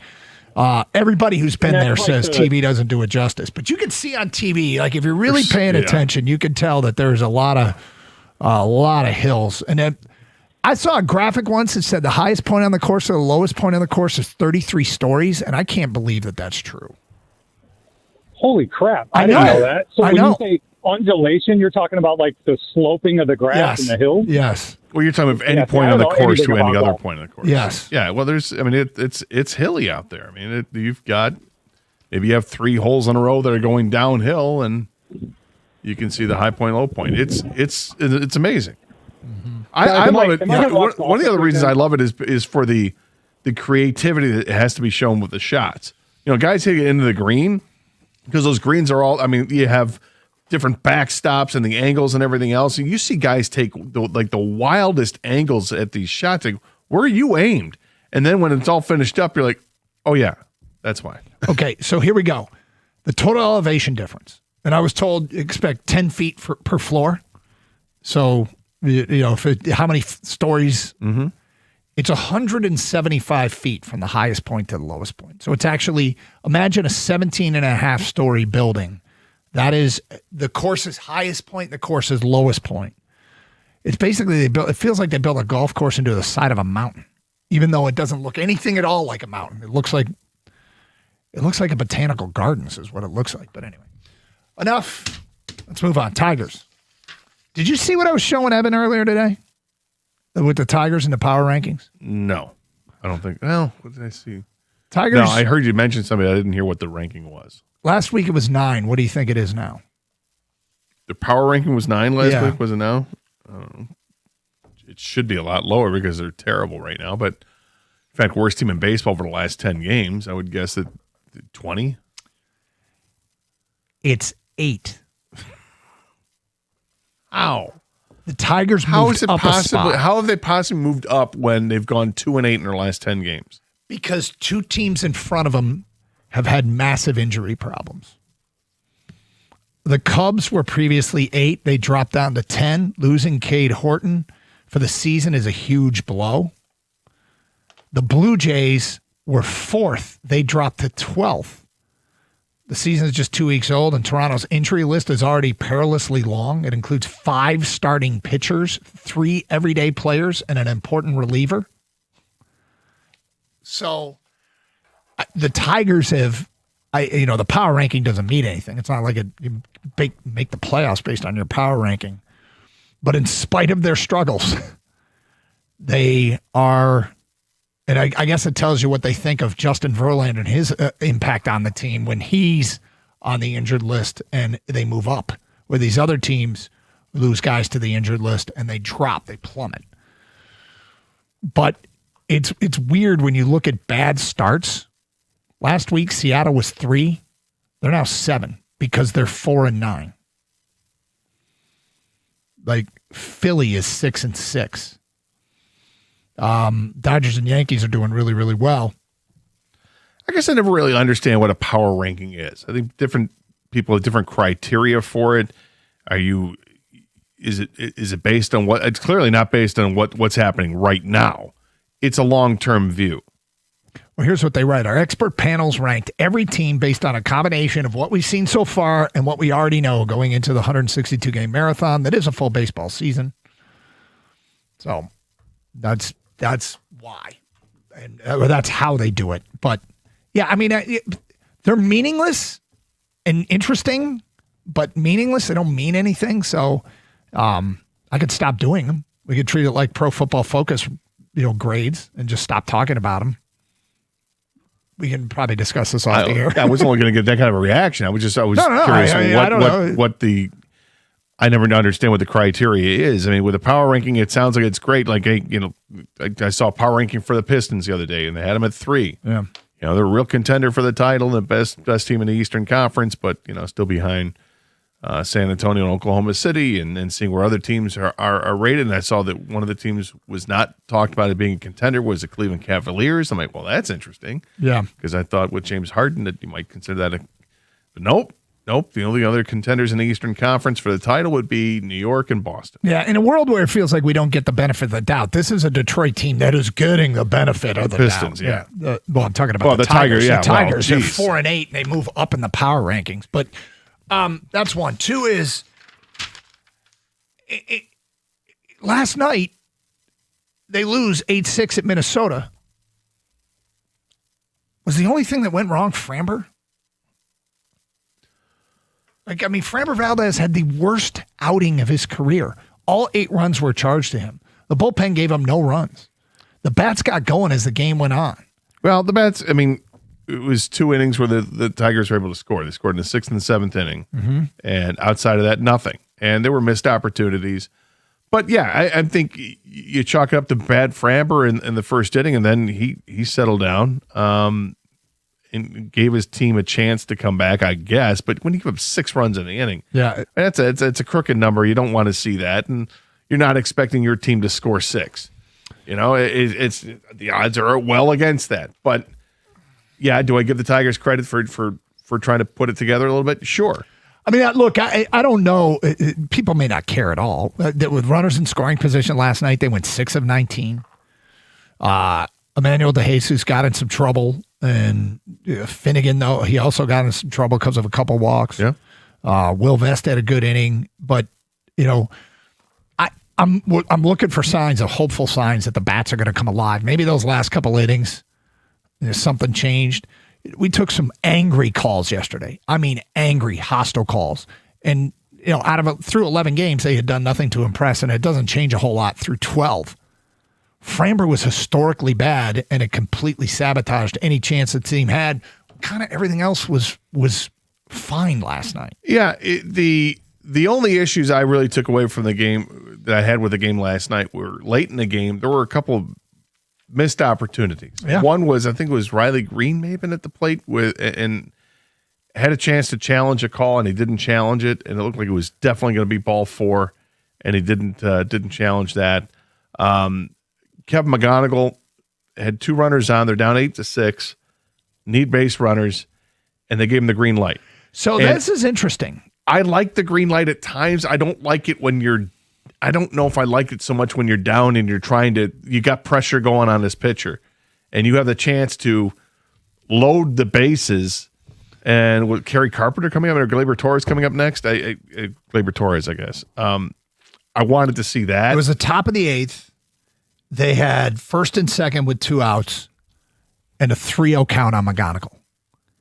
And, yeah, he swung. And it's the second time I've seen him swing 3-0. And does the batter have the latitude to make that decision? I didn't see after the game if he was, if that question came up. But it's really interesting because that's either ultimate trust already in this young kid and his bat, because that's superstar treatment. Well, it's also aggressive. The Tigers are an aggressive team. Yeah. So A.J. Hinch may tell his players, I'll trust you to know what the strike zone is. And on 3-0, I'll give you the green light, but it's got to be the right situation. You're waiting specifically for a pitch in a specific spot. If it's there, grip it and rip it. If you're waiting for the fastball, I think it's going to be over the heart of the plate, and it's there, go. Mm-hmm. But, other guys, maybe you don't trust everybody with that. But Kevin McGonigal obviously has a command of what the strike zone is. Seems to. Yeah. He got under it, popped it up, unfortunately, and that was that. But down 2 runs with 2 guys on, and you have the chance to load them up, and there's a different kind of pressure when the bases are loaded. So that was just, to me, I wouldn't have done that, wouldn't have given the green light. And that's the guy that, if anybody I'm going to give you the green light to, it's probably Kevin McGonigal. It's already, he's already reached that status. Yeah, but they're 12 games into the season. A.J. Hinch he's still feeling things out. He's got. That's why I think you're seeing a lot of. Is he? I do. I do think because it's so much the same team. It is, but you're trying different situations and trusting guys, and I don't think he's going to manage in the middle of May the way he's managing in the middle of April. I just think that you're still like this is still fresh from spring training. I don't know. I just think that it's different than once you're 50 games into the season. Here we are, we're 12 games into the season, and a lot of swing and miss with this team. A positive out of last night, they didn't strike out much. They struck out 6 times, but then again, Ober is not a strikeout pitcher. They get a 14% strikeout rate, so you shouldn't be striking out against him. But it was disappointing that they didn't get to Ober like they have in the past. Mm-hmm. He's given up 11 runs in 10 innings against the Tigers last year, and it hasn't been very good going into the start last night. It's a missed opportunity, and now it's 4 losses in a row. They've only won 2 out of the last 10 games, and they go at it this afternoon. And let's get something going here because it's not your stopper. Your 2 stoppers lost. Your 2 stoppers had 2 horrible innings. Horrible. Tarek Skubal couldn't get out of the 5th inning, gave up 4 runs. They gave up 12 runs in 2 innings, Framber and Skubal. 10 runs. So I thought wasn't a 4-run inning off of you're right, because it was 8 total, but it was 6 in the first 2 later. Yes. My bad. It's okay. So now you got Jack Flaherty going today. I don't look at Jack Flaherty as being a stopper, but need him to be a stopper. Need him to be. Well, I wonder if there's going to be an uprising regarding the lineup today. Some changements? Yeah, we'll get to that at 1:45 or 11:45. It's Carson Anderson, 97.1. Hey, if you want that beautiful weed-free lawn this summer, do what I did. Call the awesome folks over at Natural Way Lawn and Tree Service, where you get green and stay green with Natural Way. 888-GET-GREEN is a telephone number. That's easy to remember. And so is this. You can get green and stay green and save green when you prepay. Call by the end of the month, you get the early bird discount. Natural Way has been serving Michigan since 1990. They've been at my house for like a dozen years. They were here the other day. I was very happy to see them because I know my lawn's going to look great. They offer the 100% satisfaction guarantee. For greener grass and fewer weeds, early treatment is absolutely key. They've got programs designed to strengthen the turf, improve the color, and control those nasty weeds. It's so much easier to prevent a problem than it is to fix a problem. Early treatment, they set the tone for the entire year. Get on it right now. For a limited time only, you purchase a full lawn program, you'll get free grub control when you mention my name, Gator, and the station 97.1. Call right now, 888-GET-GREEN, or go to naturalwaylawn.com.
So we have reached, in the first 2 weeks of the baseball season, we've already reached a y'all better win a game situation.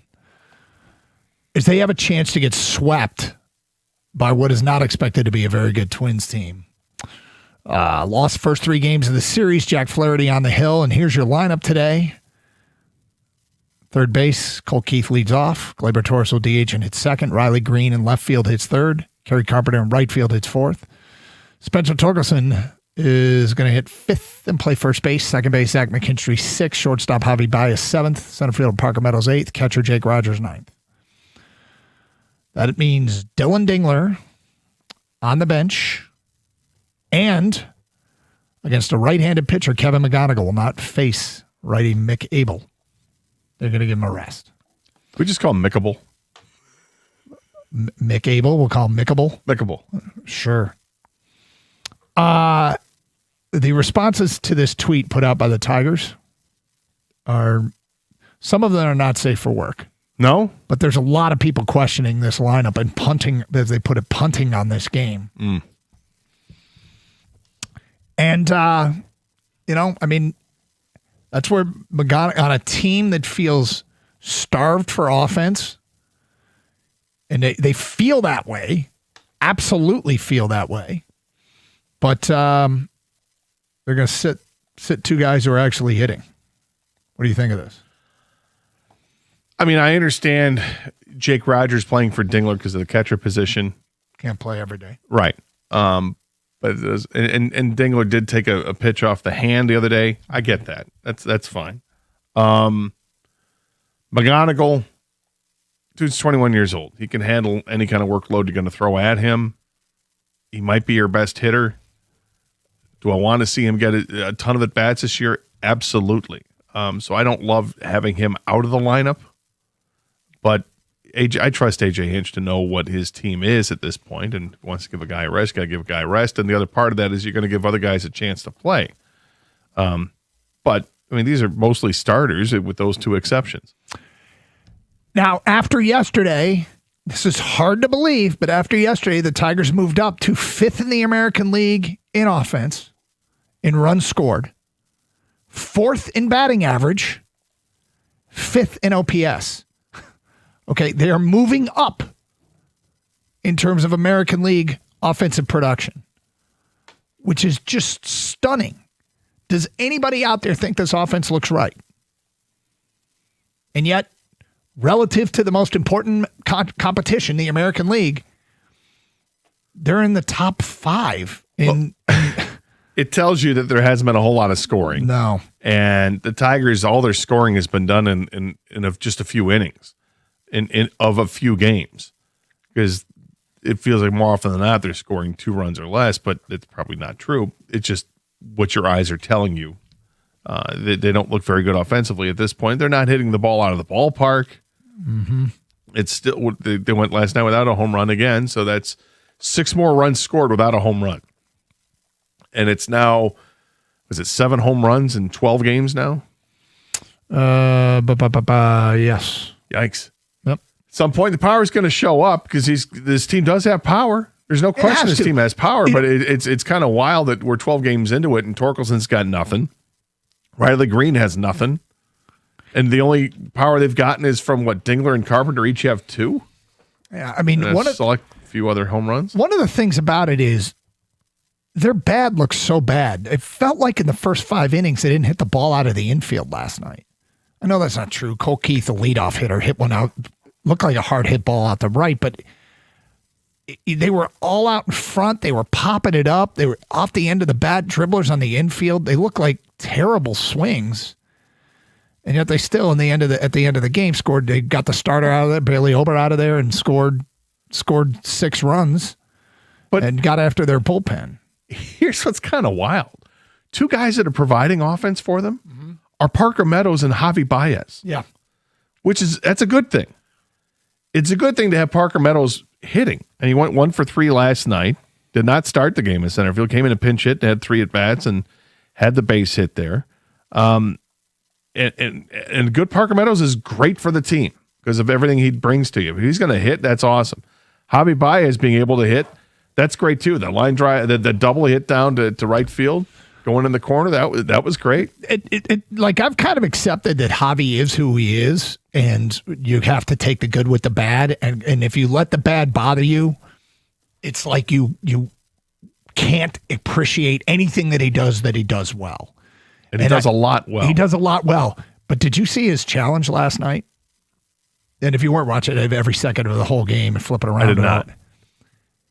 He challenged a pitch that when it went to ABS, the entire baseball was in the strike zone. No. Oh, boy. I saw challenges late in the game where Minnesota seemingly won every one of them, and they were like, a quarter of the ball, a third of the ball. Like they made the right decisions there. But I did not see Javi's where the whole ball is in there. I mean, it's not.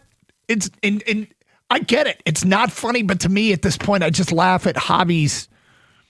He's not going to change. They clearly don't want him swinging at pitches. He doesn't want to swing at a breaking pitch down and away. What did he end up doing in the at bat? Because he didn't strike out. It was strike 3, I thought. He did not strike out in the game. No, it wasn't. I think he ended up getting a hit, actually, if Did he? I remember correctly. It was just so funny to watch. Oh, you know what? Though. That's right. It was the count moved to 1 and 2, and he challenged, so it wasn't strike 3. The count had already moved to 1 and 2. The entire ball was in the strike zone in the box. Maybe this is our coping with Javi as we just laugh at it. Yes. Some guys may lose their privilege to challenge the pitch. Perhaps. The call. I think the one that you thought should have been challenged, I actually think it was Parker Meadows. Really low in the zone. No, it was a high pitch that was. Well, it was. I think there was one high and one low. I mean, I saw a couple that should have been challenged that weren't, and I think the players.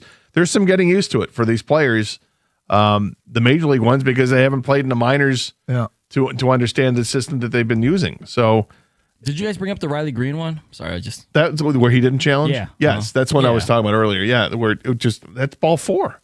Yep, it would have loaded the bases, right? That's what I wanted to see. But it's a learning process, and I think guys they're not trusting themselves as much, and other guys are really confident. And that's interesting. Like if you look at it, who should have benefit? And you get to these challenges. Like challenges, if I want to equate it to timeouts in football, coaches will say, "Well, those timeouts belong to the offense, not to the defense."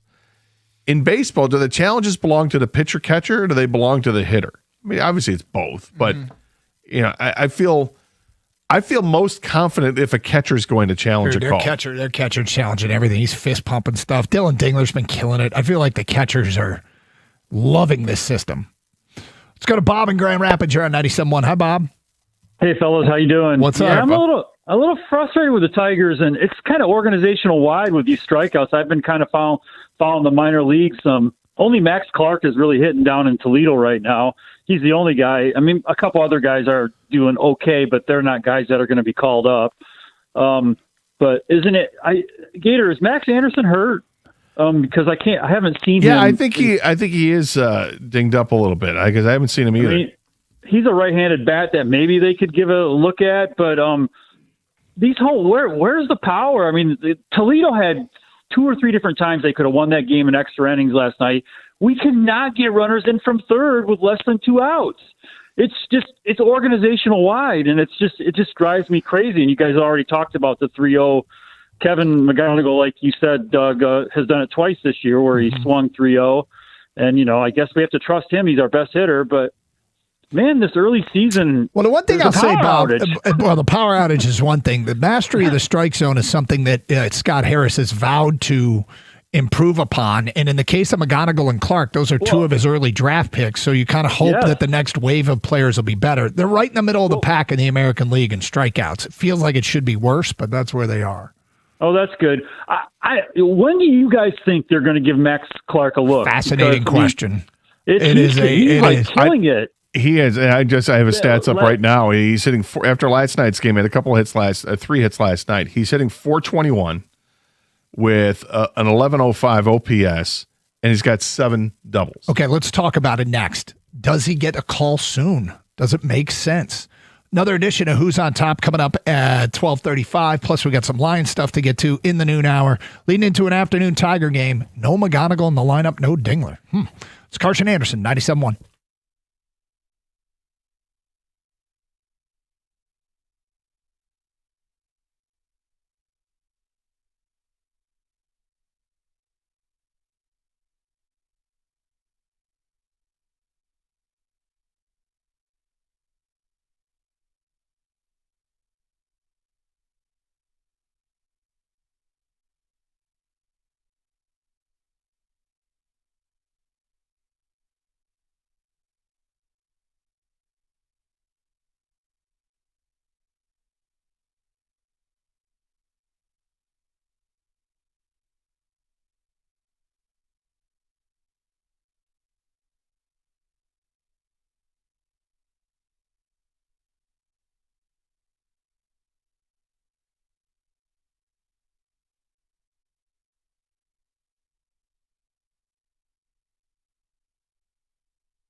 Brought to you by Northville Lumber. The Tigers are set to take the field in Minnesota in a little less than 2 hours. Their lineup is out today, and there are two notable absences as Detroit looks to avoid a 5-game losing streak. Both Kevin McGonigal and Dylan Dingler are getting the day off. Colt Keith will lead off and play third base. Glaber Torres is your DH, batting second, followed by Riley Green in left. Carpenter bats fourth and will play right. The infield at first, second, and short, and batting fifth, sixth, and seventh is Torkelson, McKinstry, and Baez. Parker Meadows is out in center field. Jake Rogers has the duties behind the dish and will bat ninth. Jack Flaherty, the Tigers' starting pitcher today, as he looks for a bounce-back outing from 2 rough starts to begin the year. First pitch at 1:40 this afternoon. Pregame show starts here on 97.1 at 1:15. Red Wings taking on the Flyers tonight as well. Puck drop and a gotta-have-it spot for Detroit is at 7 o'clock. We'll have pregame coverage at 6:45. And round 1 of the Masters is today at Augusta National, and this leaderboard update is sponsored by your Metro Detroit Jeep dealers, Kurt Kitayama, the new solo leader at 4 under through 10 holes. Tommy Fleetwood and Patrick Reed, each at 3 under, and a flurry of guys at 2 under, including Jose Maria Olazabal through 13 holes, hanging strong. Many big names are on the course right now as well, with more coming up in the afternoon. At 1:08, Chris Gotterup, John Rahm, and Ludwig Oberg will tee off. Rory McIlroy and Bryson DeChambeau each even through the first few holes today as well. At the Corewell Health Sports Desk, I'm Brendan Shabath. For more, go to 97.1 The Ticket or Odyssey.com.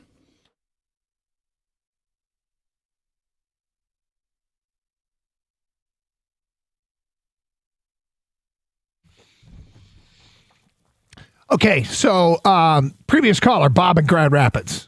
Good to hear from you, Bob. Thank you for calling. Love hearing from our callers around the state now that we're farmed out statewide. And, people listen to the show all over the place. So, hello, Roscommon. But with that said, Scott. Yes. Bob calls in, and let's start with this. Bob was watching the Mudhens getting frustrated yesterday. Awesome, Bob. That's awesome. Most of us just watched the Tigers to get frustrated. I don't know if the Mudheads played an afternoon game yesterday, but extra innings game with 13 innings. Couldn't get the run in from the runners in from third. It was 1-0. Wow. And it went 13 innings. And Max Clark is doing what these days? He's only hitting .421. Look, it's 10 games, right? But he's got 16 hits, 7 doubles.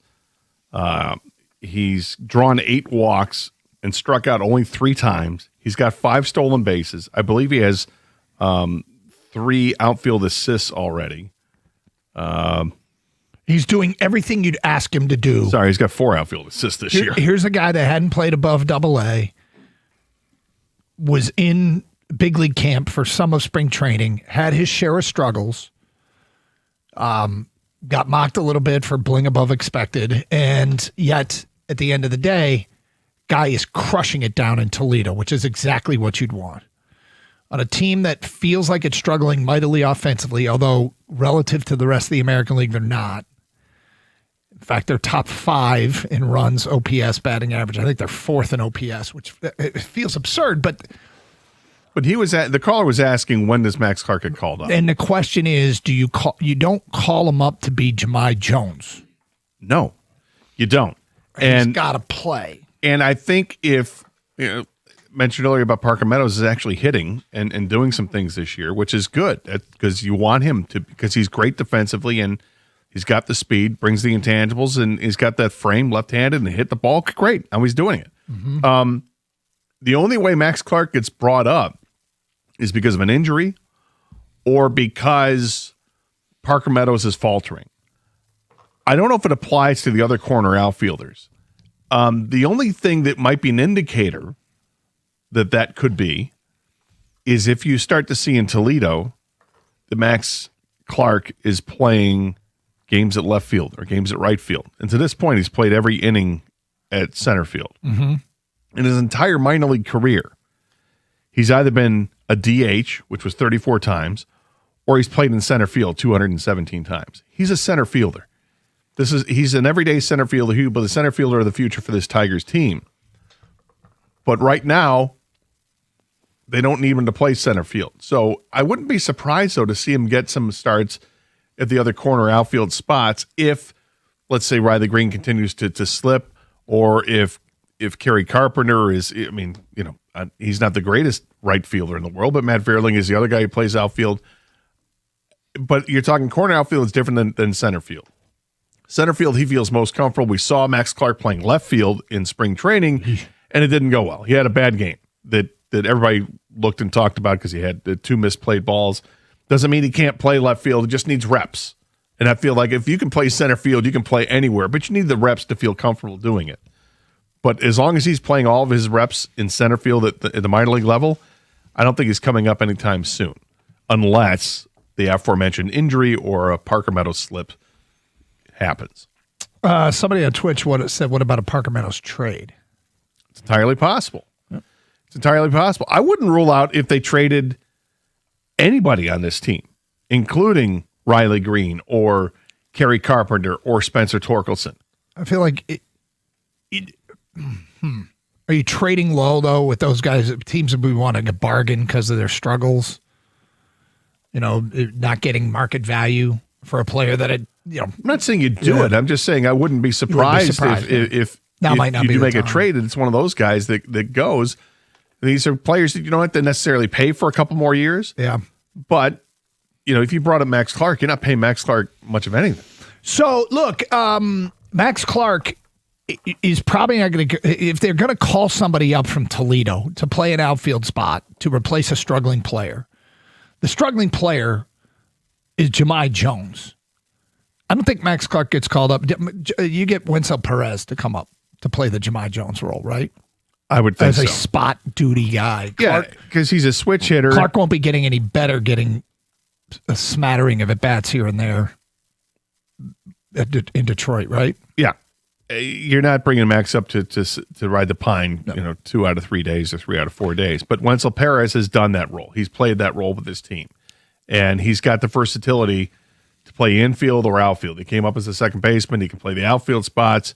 In fact, right now he's playing right field. So, and we've seen him play center field and do it more than adequately. Mm-hmm. I like Wenzel Perez a lot. I was maybe a little surprised that Jahmai Jones got the roster spot over him. But, Wenzel's gone down in the minors, and he's got a couple home runs down there. He's hitting 250 through at this point with an 808 OPS through 10 games. We'll see where that goes.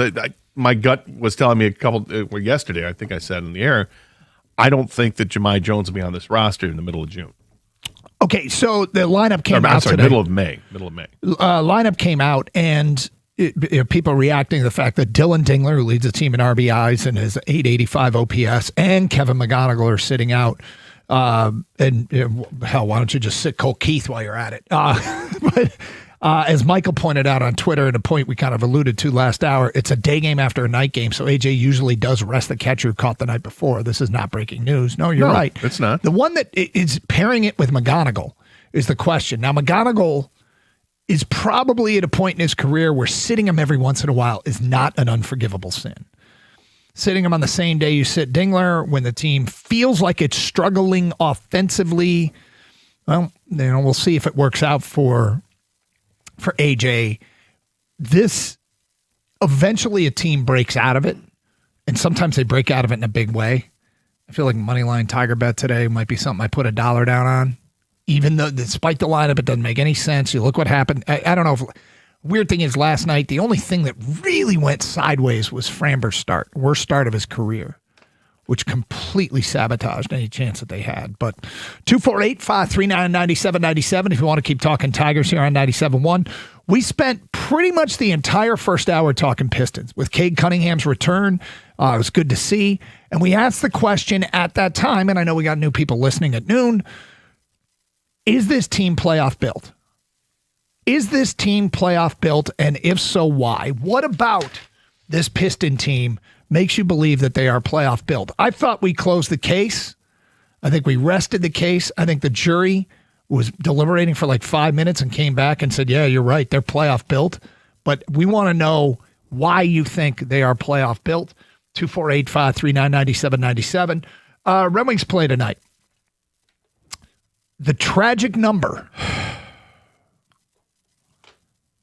Well, actually, what is it? It's pretty low, isn't it? 3. That's pretty low, Scott. Yeah. Well, there's only 4 games left. Yeah. So any combination of Ottawa wins or Detroit losses that adds up to 3, and they're donezo. Yeah. Math's against them. And the way they're playing is also against them. I feel like the Red Wings. Red Wings are against themselves here. Math's always against me. Yeah. Any thoughts on tonight's game?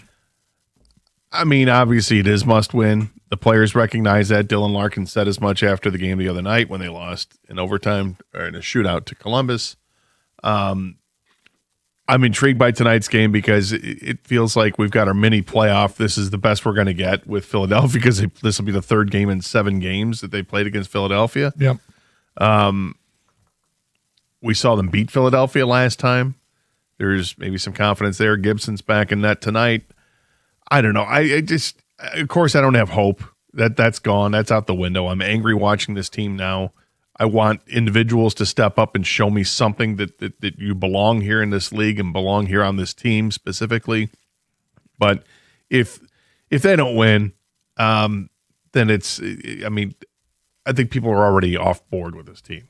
So if they don't win tonight, yours truly is going to have a real hard time watching the rest of the season. Unless they win a game. And Ottawa plays tonight against, I think, Florida.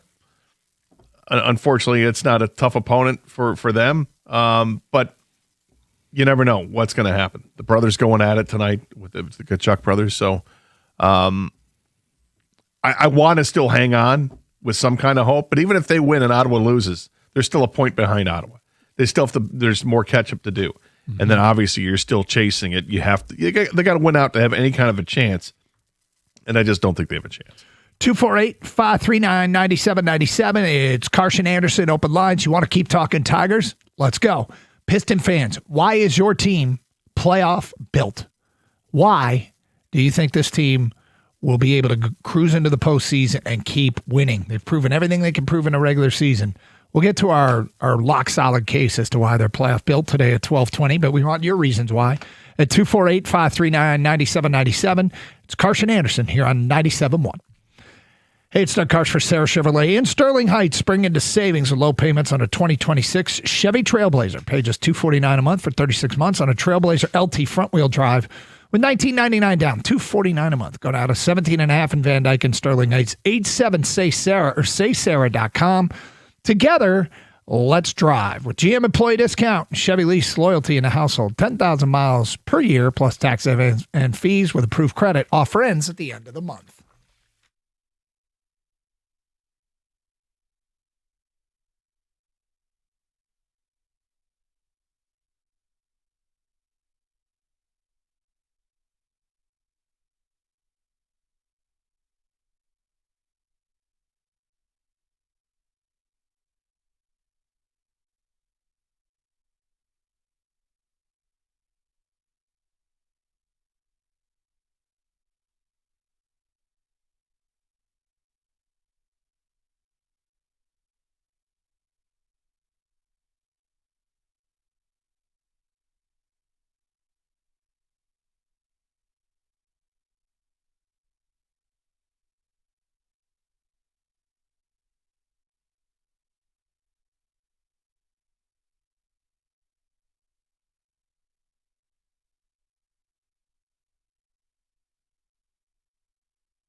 Oftentimes, when we go to commercial breaks, Kang, who's behind the glass, will tell us if you have a live read coming up. Mm-hmm.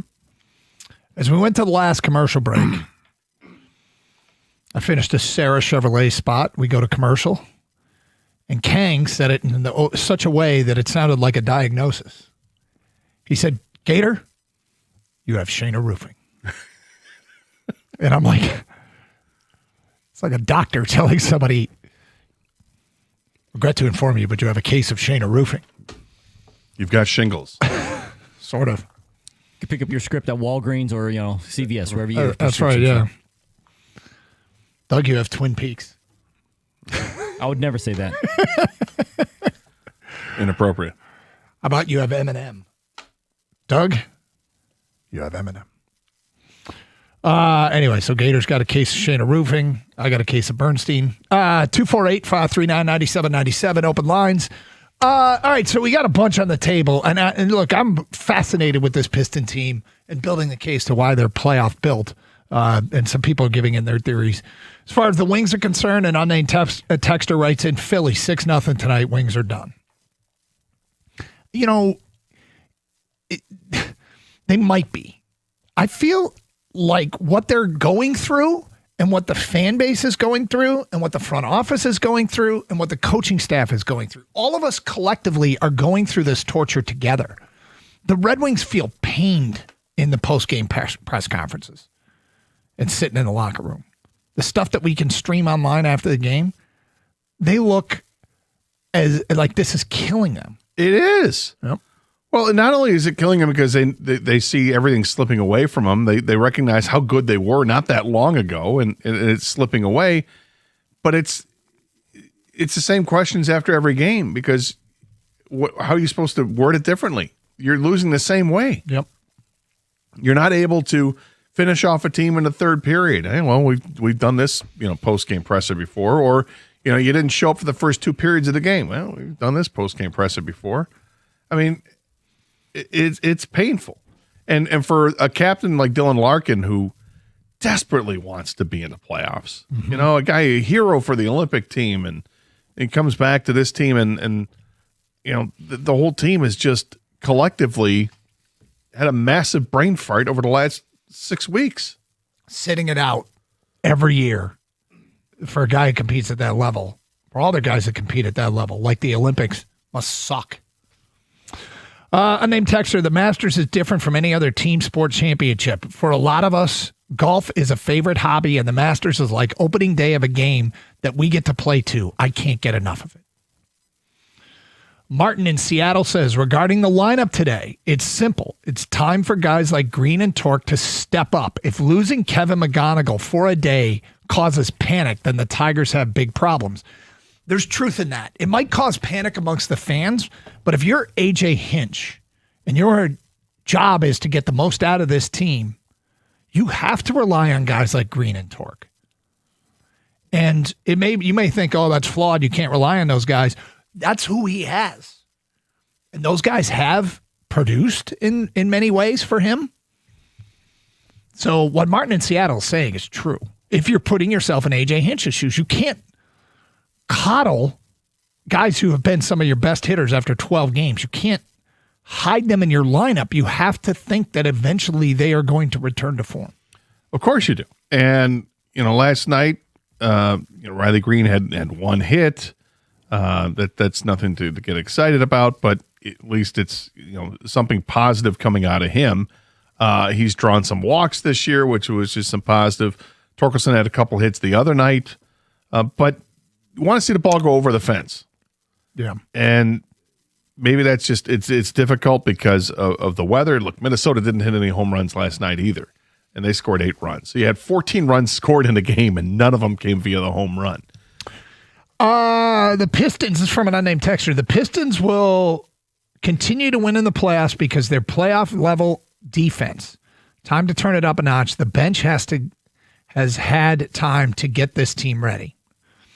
So the airtight case I'm making for this team, I hope they're going to win the postseason, although I really believe it, is A, they now have a more established superstar who gets superstar treatment, who I think is great in end-of-game situations. B, last year the Pistons were relying on Malik Beasley and had faith in Malik Beasley, who shot 41.6% from three in the regular season. This year we've been kind of dealing with a thought that Duncan Robinson wasn't as good, but as the season went on, he got better and better and better, and now Duncan Robinson is shooting 41% from three. Beasley last year in the postseason dropped to 33.9%. Remember, he struggled? Well, in 6 postseason career appearances, Duncan Robinson's post-game or postseason three-point percentage is 39.9%. So they might be better from beyond the arc this year than they were a year ago. And then the case is being made now by everybody everywhere that the development of the depth guys, specifically Duren being even more of a superstar, Kevin Huerter finding his role with this team and all that he can do, and he's starting to shoot it better, and Danis Jenkins really being able to show that he can still get it done the way he did for that stretch of games earlier this year. He still got it. Is added depth to a team. Even if they shorten the rotation, if something's going wrong, and JB talked about it last night, if something's going the way we have to counter, we got some different things that we can do. Yeah, I love the depth on this team. I've loved it all year long, and it's really showing and shining through now. The acquisition for Huerter ends up being, so to this point, it's been a great acquisition. It didn't start off that way, but at the same time, what they gave up to get him in Jaden Ivey wasn't really producing for Chicago at the time. He was hurt, and now we know his story, where that's gone. But Kevin Huerter's story is going the other direction. It's going way up high positive because he does do all the little things that you want a basketball player to do. I love the depth of this team. And Cade being out gave this team an opportunity for several players. Cade and Isaiah Stewart being out gave opportunities to other guys to step up and show, look, I can be counted on. Okay, good. And for Kevin Huerter, it's an opportunity for him to kind of get into a rhythm. You're getting more minutes, more is counted on you, and he's delivered.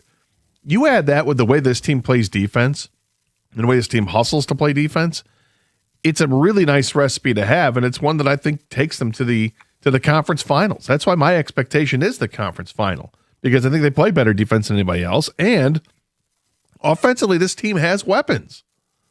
It's not just Cade. It's not just a lob to Duren. Points in the paint is a real thing for this team. Take advantage of it, and they do. And now they're starting to shoot better as a team. Their overall three-point percentage has gone up. Like that, this is a dangerous team. Now, it's dangerous in the Eastern Conference. Unfortunately, we've seen San Antonio's kryptonite for the Pistons. Yeah. But there's no guarantees that San Antonio comes out of the West. I don't care who comes out of the West. I don't either. Let's worry about the Eastern Conference, and I think they get to the finals. Let's go to John next on 97.1. What's up, John? Yes, I just wanted to talk about Flaherty. I thought he was one of the worst pitchers in baseball last year. I didn't expect him to be back, and after these first 2 starts, what am I missing? Well, I mean, first of all, last year, he wasn't great. But what he is under contract, and he's a veteran who's been better than this. So I don't know what are you asking? What do you mean? What are you missing? Well, I think I'm missing something because I thought he was a head case last year, and I didn't know about the contract, but I thought they needed to get rid of him. And he had some just horrible outings, and these first 2 this year tell me nothing's improved. That's all I'm saying. Well, John, who's better in the organization that should be getting his spot? Well, I wondered about the pitching down there in the minor leagues.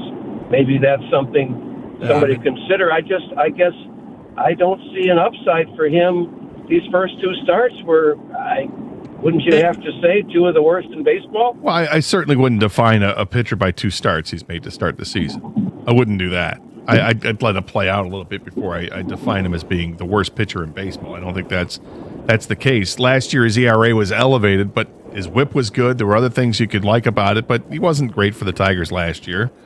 But who? I mean, the question is there an alternative? If there's an alternative, I'm okay with it. But you know what hasn't helped? It hasn't helped that Reese Olson's hurt. Hasn't helped that Jackson Job's hurt. Hasn't helped that Troy Melton is hurt. Like all these guys that could take his spot are hurt. So it probably gonna have to ride it out for a while. Yeah, until somebody else in the minors proves to be better, those things don't help. Yeah, you ride it out and you hope that Flaherty gets back to the form that we saw a couple years ago. Yeah. I mean, it's not about is he good or bad. It's is he the best that they have to try and get him a win on a Thursday in May. I mean, he is what he is. He's been a Jekyll and Hyde pitcher his career. He's either really good or really bad, and usually season by season. When he was with the Tigers a couple of years ago in 2024, he was great, 2.95 earned run average. Then last year, not so good at 4.64. You're hoping this is the bounce back year because that's what his career has shown. Carson Anderson, 97.1. Whether it's a new roof, windows, or siding, these are big decisions for your home. And when it's time, you want a company that you can actually trust. For over 30 years, Michigan homeowners have counted on Shaner Roofing. And now they're bringing that same 5-star service to windows and siding. Here's what sets them apart. Shaner's a local family-owned company. They treat every customer like family. Every roof that they install comes with a lifetime transferable warranty, and they've earned a 4.9-star Google rating from thousands of happy homeowners. And that kind of reputation isn't bought, it's earned through decades of doing the job right. So, if you're in the market for a new roof, new windows, or new siding, you owe it to yourself to get a quote from Shaner. Go to mymichiganroof.com. That's mymichiganroof.com. Shaner Roofing, Windows, and Siding. Michigan's name you can trust.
Let's go to Jason in Detroit. You're on 97.1. Hi, Jason.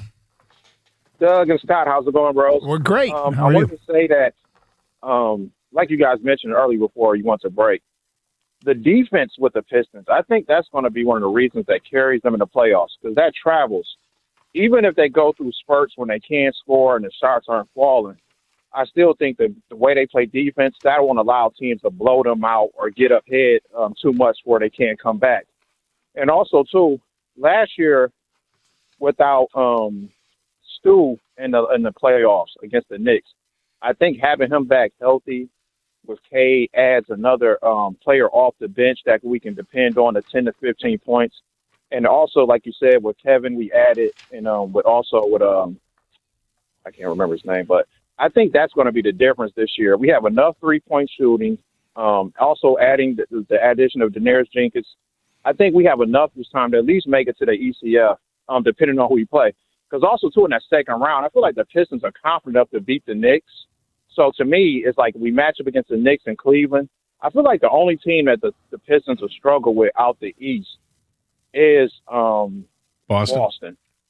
That's what I say. That's the only team I feel like has enough scoring with Tatum and Brown and with the 3-point shooting that we would have to match them with scoring and defense. Great show as usual, guys. Have a good one. Thanks. Appreciate the phone call. Yeah, I mean, look, this is a group that's proven a ton, but you really don't know until you do it in the postseason. And I gotta say, you gotta love their chances in this postseason. They check so many boxes of things with postseason success. And I'm not sure which one's the biggest, but I think the biggest is established superstar that'll get respect, who we know at the end of games can make plays. So, all right, Gator, it's time for another edition of Who's on Top. For people unfamiliar with how this works, it is we give you a top 10 list. We're going to give Gator 2 guesses of what's on the list, and then we leave it up to the people to be able to fill out the rest of the top 10. And today we have the top 10 vegetables nobody wants to eat. So these are the worst of the worst. The top 10 vegetables nobody wants to eat. Okay. So, Gator, I'll give you 2 guesses. I will start with, I think, a classic when people, although I don't mind, I actually like them. Brussels sprouts. Brussels sprouts. I love when they're flash fried. They can be a little balsamic glaze. They're delicious. I love Brussels sprouts. But I think, raw Brussels sprouts are brutal. And I think every kid that hears the term Brussels sprouts just runs. And I think a lot of parents run, too, when they hear it. Okay. The other one I'm going to go with is, I don't mean to throw this at you. I know it can be painful for you. It's nothing personal, Doug. But kale. Kale's awful. Kale is, it's bitter. It hurts your stomach. You've got to cook it in order to even tolerate it. So I'd rather just have romaine lettuce or iceberg lettuce, any kind of lettuce. Cabbage is better than kale. Kale is awful. All right, Gator, you got... Maybe it was a little personal. Actually, that's fine. You actually got 2 of the top 10. Oh. Checking in at number 4 is Brussels sprouts. And at number 1 is kale. Wow. Doug, how do you feel, man? We got to ask you. I think you need to go to Chick-fil-A and try the superfood salad and tell me it's terrible. First of all, nobody's going to Chick-fil-A to get a superfood salad. They're going there to get a Chick-fil-A. It's a side. You get your Chick-fil-A sandwich, and instead of fries, you get the superfood salad. Or you don't. You don't. I'll have a Chick-fil-A sandwich, chicken sandwich, and a Chick-fil-A sandwich. That's the side with a side of a Chick-fil-A sandwich. So these are the top 10 vegetables nobody wants to eat. Gator got 2 of the top 10. Can you help him out and round out the entire top 10? We go to Brandon in Shelby Township. You're on 97.1. Hello, Brandon. Oh, yeah, guys. How's it going? Good. All right, Brandon. So I've never had these myself. I'll say lima beans. Like, I've always heard lima beans are gross. I've never had them myself, but they sound terrible. Gator, do you think lima beans made the top 10? I don't think so. I think there's a bean on there. I just don't think it's the lima bean. Lima bean did not make the top 10, Brandon. 248-539-9797. Matt, in a car, the top 10 vegetables that nobody wants to eat. The worst of the worst. Nice job. All right, nice job there, Gator. But I'm going with radish. The radish, please. Gator, how do you feel about the radish? I like the radish. If it's thinly sliced to throw in a salad, I don't have a problem with a radish. Do you think it made the top 10? I don't think it's in the top 10. Checks in at number 9. Oh, there you go. Nice job, Matt. Crazy because I love radishes. Well, you were the wrong person to ask. Is this really crazy? It's like a top 10 list for Doug to eat. Foods Yeah, for he loves. right. Some of these on here, I'm like, sketch. Wow. Let's go to Bub next on 97.1. Hello, Bub. Yeah, I'm going to say the beet. The beet, Gator. Do you think the beet? It's another one I love. I love beets. You do? I do. So do you a think it Greek made the salad? I like extra beets and extra feta. I love it. And extra chickpeas. Do you think the beet made the top 10? No. Bubba's right. It's number 6 on the list. Good grief. People don't like the beet. Nice Beets are job. gross. You don't like beets, huh? No, I don't. I agree with that guess. I made a salad last night with beets. Yeah, see, there's just Eamon had it for lunch. I've got beets in the house. Next up is Matt on a cell. Top 10 vegetables nobody wants to eat. The worst of the worst. What do you got? Either quinoa or eggplant. You get to choose one. Quinoa. Quinoa. Do you think quinoa made it? I don't think it's a vegetable. I don't think it is either. How about we go with the eggplant? Because eggplant's a vegetable. Well, eggplant's at number 5. Quinoa probably didn't make the list, but who was that, Matt? I mean, Quinoa's a grain. I know, right? Yeah.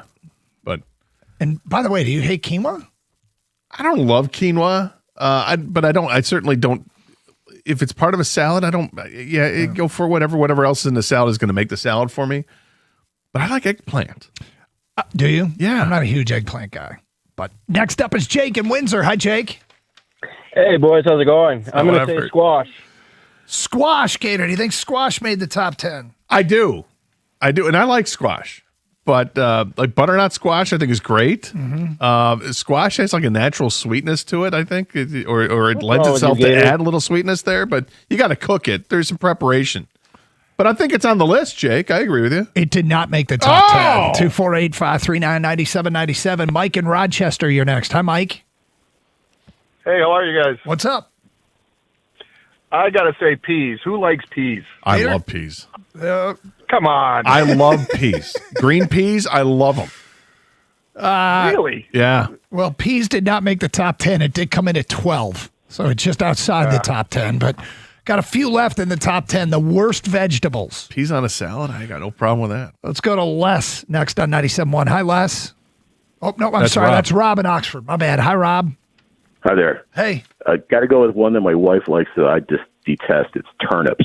Turnips, Gator. Do you think turnips made the top 10? Turnips sound like they should be in the top 10. I don't know if I've ever had a turnip. It just sounds like, is that the root vegetable, I think? Yeah. I want nothing to do with a turnip. Rob, I'm with you. Not a turnip guy at all, and it checks in at number 10. Nice. Made the top 10. We got a few left here. Can we round it out? Now we got Les in Detroit. Hi, Les.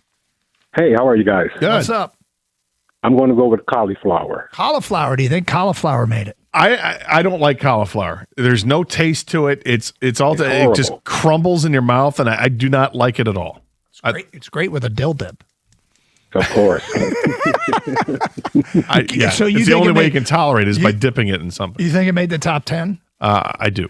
Checks in at number 7. Well done, Les. Way to go, Les. Let me see what we got left Well, here. we're doing well. We don't have number 8. We don't have number 2 and number 3. Missing 3. Let's go. Let's go to John next. Hi, John. Hey, how's it going? What's up, John? I'm a veggie lover. I love almost all vegetables. I'd got to say okra. Okra. Do you think okra made the top 10? It's very specific. I think the only way you eat okra is if it's fried, right? I mean, because you have to cook the hell out of it. I'm gonna say it's not on the list. Number 2. Way to go, John. Way to go, John. Yeah, boy. We only have 2 left. We've only completed the whole top 10 once before in the history of the show. Paul and Harper Woods. Hi, Paul. I'm going to go with green peppers because once you eat it, no matter what time of day, you're eating it all day long. I don't think green peppers are there. I think there's only 2 left. I can't imagine green pepper is one of the 2 that's left. It did not make it. I like green peppers. In fact, when I was a I like kid, bell peppers. Yeah. my mom said when I was like the baby sitting in the grocery cart, I used to eat green pepper like an apple. That's about right. Carly is next in Southfield. Hi, Carly. Hey, I love olives, but I'm gonna guess olives. Jake Olives made it. Just, I hate olives. I can't stand a green olive.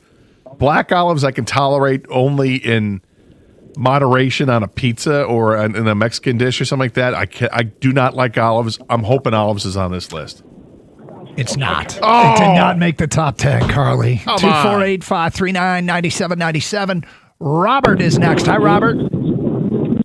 Hey. What's up? Ginger root. Ginger root. Do you think ginger root made it? No. Yeah. I love ginger. It did not. A couple more. Can we Come get on, people. all 10? We go to Dan on a cell. Hi, Dan. Good afternoon. I'm Popeye the Sailor Man. I'm going with spinach, boys. Spinach. You think spinach made the list of vegetables people can't stand? I don't think it did. I just had spinach on Sunday. I loved it. Didn't make the top 10. Dominic is next on 97.1. The top 10 vegetables nobody wants to eat ranked. Who do you got? Boys, I'll be surprised if this is not on the list. I'm going with mushrooms. Mushrooms. I hope it is because I can't stand mushrooms, Dominic. Hate It's them. a fungus. They're slimy. They're the texture's slimy. awful. Mushrooms. Not all of them are, but most of them are. I cannot stand the mushroom. Didn't make it. Oh, Number come 20. on! Number 20. Oh, We came so close. Well, we'll come back and tell you what the top 10 are and the two that people missed. Then we'll transition into some Frozen Four thoughts. Lions talk at 1. Tiger baseball in the 1 o'clock hour. 97.1.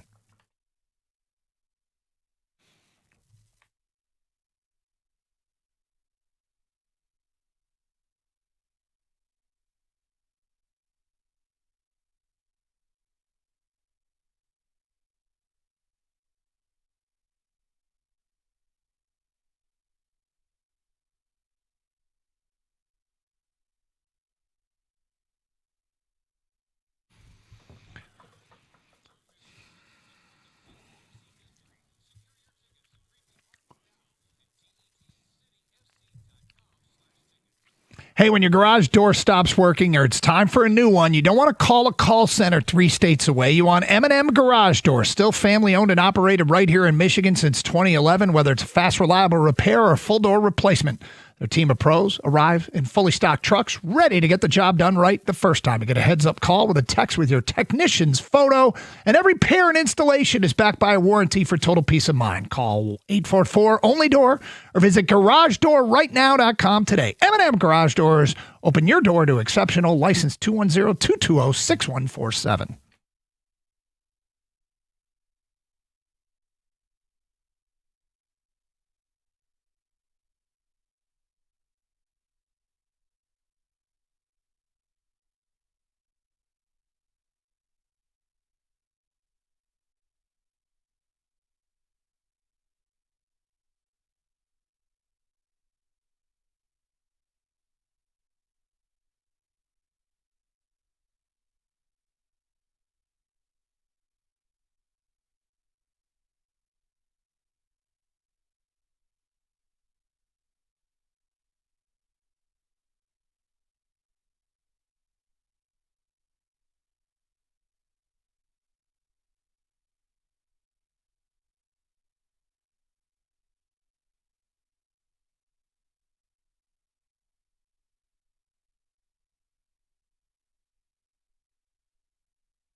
Probably going to do this on a near daily basis leading up to the draft. And that's just we're going to aggregate all the latest reporting on draftable prospects, who could be on the Lions' radar, anything that's being reported about the Lions, again, as we get closer to the draft. And we'll get to it today at 1:02. Today we will include a couple of prospects that we hear a lot about how they are linked to Detroit, and prior to the draft, a free agent that could make sense here. In fact, projected to sign with Detroit. So those are some things that we will get to in the 1 o'clock hour. In the meantime, Gator, we got this Who's on Top, where we came dangerously close to getting all 10 of the worst vegetables nobody wants to eat ranked. This is from ranker.com. Can I throw in two other guesses? Sure, go for it. Green beans and broccoli. Neither made the top 10. Okay. I can tell you the green beans checked in at 16, broccoli at 17. Okay. Yep. But here we go. Rob got number 10, turnips. Matt got number 8, radishes. I'm sorry, number 9. Number 8, nobody got. Cabbage. Yeah. It's great coleslaw. Yep. I don't love it in a salad, but I do enjoy coleslaw. Yeah, I've had it in like a wrap before, like a chicken wrap. It's not bad there either. It had some crunch, but you realize it's not a lot of cabbage goes into that wrap, but it comes in at number 8. Number 7, Les got cauliflower. Number 6, Bub got beets. Number 5, Matt got eggplant. And Gator, you proclaim that you like eggplant. Like fried eggplant parmesan. Kang, you're down with eggplant? I agree. Grilled I'm on Gator's eggplant? side in this one. I'm surprised Doug doesn't. I feel like Yeah, I can't co-sign on this. No. What is it about it you don't like? I don't know. Okay. The taste? Well, how have you prepared it?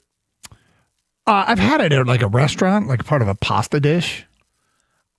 Doug likes to grill. You think he'd like grilled eggplant? I thought he would for sure. I'll give it a try. I mean, it sounds like something I should like. But. Some salt and pepper, some extra virgin. Yeah. UOL. Number 4. Rachel Ray over here. Gator got this one. Number 4 was Brussels sprouts. Dude, I like that. I used to hate Brussels sprouts, and then all of a sudden somebody decided to flash fry them, and now they're the best. But you thought it would be on the list. Definitely. Yep. Yeah, they're a popular app order. Yeah. Number 3, nobody got this one. I like this one. My wife is hostile towards this. Okay. Care to venture any more guesses? Well, I thought that some people might say, like, they're divisive vegetables. Mm-hmm. Like, onions can be divisive. As we know, Jimmy's got an onion policy. Yep. Tomatoes can be divisive. Tomatoes technically a fruit, though, right? I guess, technically so. I don't know. What would be parsnip? I don't know. Kang, do you care to venture a guess? This isn't exotic. No, it's not exotic? No, it's not something you're like, what? Did anyone say asparagus? No. Asparagus? No. Number 3 is celery. Celery? Yep. It's so, I feel like so neutral. It's harmless. Yeah. It's like a water stick. It's like parsley. It's like right? It's like parsley. Like parsley's harmless.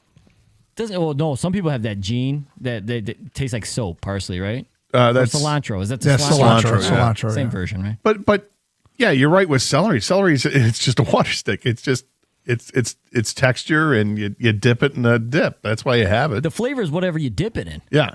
Well, it checks in at number 3. Number 2, John got okra, and the number 1 vegetable that nobody wants to eat, kale. Curses. But no, I'm not surprised. You are all over this list. I am all over this list. Is there anything other than eggplant that you're not a fan of in the top 10? I don't really know if I can't remember having okra, to be honest with you. Turnips. More zucchinis 11, peas are 12, yams 13, artichoke 14, green bell pepper 15, And green yams beans and 16. peas. I love yams and peas. Green beans 16, broccoli 17, asparagus 18, carrots 19, mushrooms 20. There you go. Thank you, everybody. We came dangerously close. I thought we were going to get that one. Kang, what would be number 1 on your list? Of vegetable I don't like? Yeah. Olives, black olives. I know you said you like black olives. I don't like them. I any can olives. handle them in moderation. Kale is up there. Yeah. Kale, olives. Those are two of my top ones. I just can't stomach. Mushrooms and olives. So, yeah, I found a hack to make the Chick-fil-A superfood salad with broccolini and kale, and you actually just let it rest in olive oil, and the kale's fine. But, you let it rest for 24 hours. But there you go. Thank you to Ranker, and thank you everyone who participated. So, Frozen Forest tonight. Costa is out there, and yes, Michigan is playing as they will take on Denver. So, a few things about this. In Vegas. Should it be in Vegas ever? Why not? Because I think I'm fine with it going out west, but I feel like it went to a place that no fan base can drive to. Correct. Yeah, and I think they should have it drivable to some college hockey fan bases. Well, it feels like it's like a destination. You want to go to Vegas. Yeah, but I think it being a destination that I had somebody, you know how much a flight to Vegas costs these days? It's like $1,500. Well, is that much now? Well, our buddy Keith tried to book flights. He got one for $14. He was going to drive to Cleveland to save a couple $100. Well, when did he try to book the flight? I mean, if you're trying to do it 2 weeks out, well, that's what college hockey fans would have to do. Yeah, I guess that's true. I think the advantage to having it in Vegas as opposed to Denver is that you're not having there's not like that home ice advantage because it's built into other places. I'd love to have the Frozen Four here in Detroit, but if Michigan State or Western Michigan or Northern Michigan or Michigan Tech or Ferris, if any of those teams It's are always in a risky run. If you choose a Boston, it could be a Boston school. If you choose here, it could be a Michigan school. Having it in Vegas, I'm fine with. Vegas is a great arena, and obviously it's a great time. I don't care about that. I think it should be drivable to college hockey fans. But since they're college hockey fans all over, there are going to be years where, like a place like Denver, it's just not. But anyway, Michigan is 1-8 in the national semifinals since they won the national championship in 1998. This has been their roadblock. Is this time for Gino Ariema to have a comment about? Hey, look, we've lost a punch in the Frozen Four more than anybody's matches. ever been there. Yeah. What do I like about Michigan's chances tonight? I like the goalie, Jack Ivankovic, who obviously goalie is important. Second team All Big Ten behind Augustine, and there's no shame in that. Augustine being what he was at Michigan State. And I do like that Denver is not an older team. Denver only has 3 guys that are 23 or older, and Michigan actually has 5.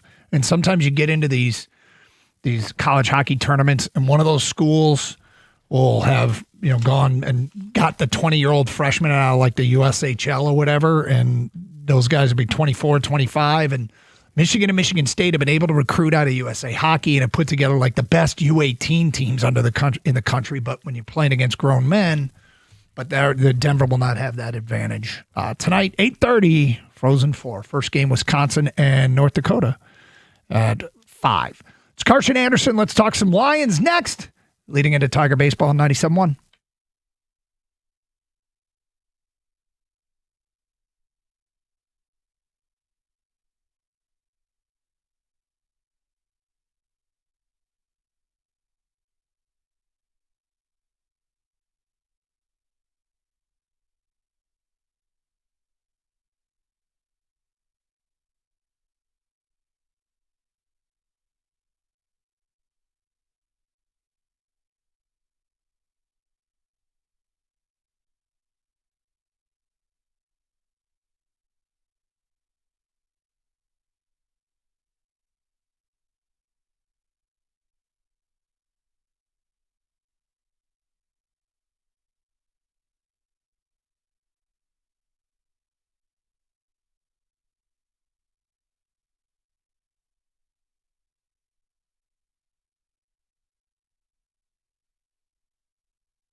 Brought to you by Builder's First Source. Major breaking news from the Tigers new this hour. The team has announced the alternate orange jerseys will make their debut tomorrow when the Tigers face the Marlins at home at 6:40. Tonight, Detroit hopes to snap a 4-game losing skid to end their second worst 10-game stretch of the last 2 years. First pitch is coming up in less than 40 minutes here on 97.1. The pregame show is around the corner at 1:15. The Red Wings play the Flyers tonight with their playoff hopes hanging by a 5% chance thread. With such low odds, Detroit could benefit from some help around the league. Todd McClellan said today they just have to worry about themselves, though.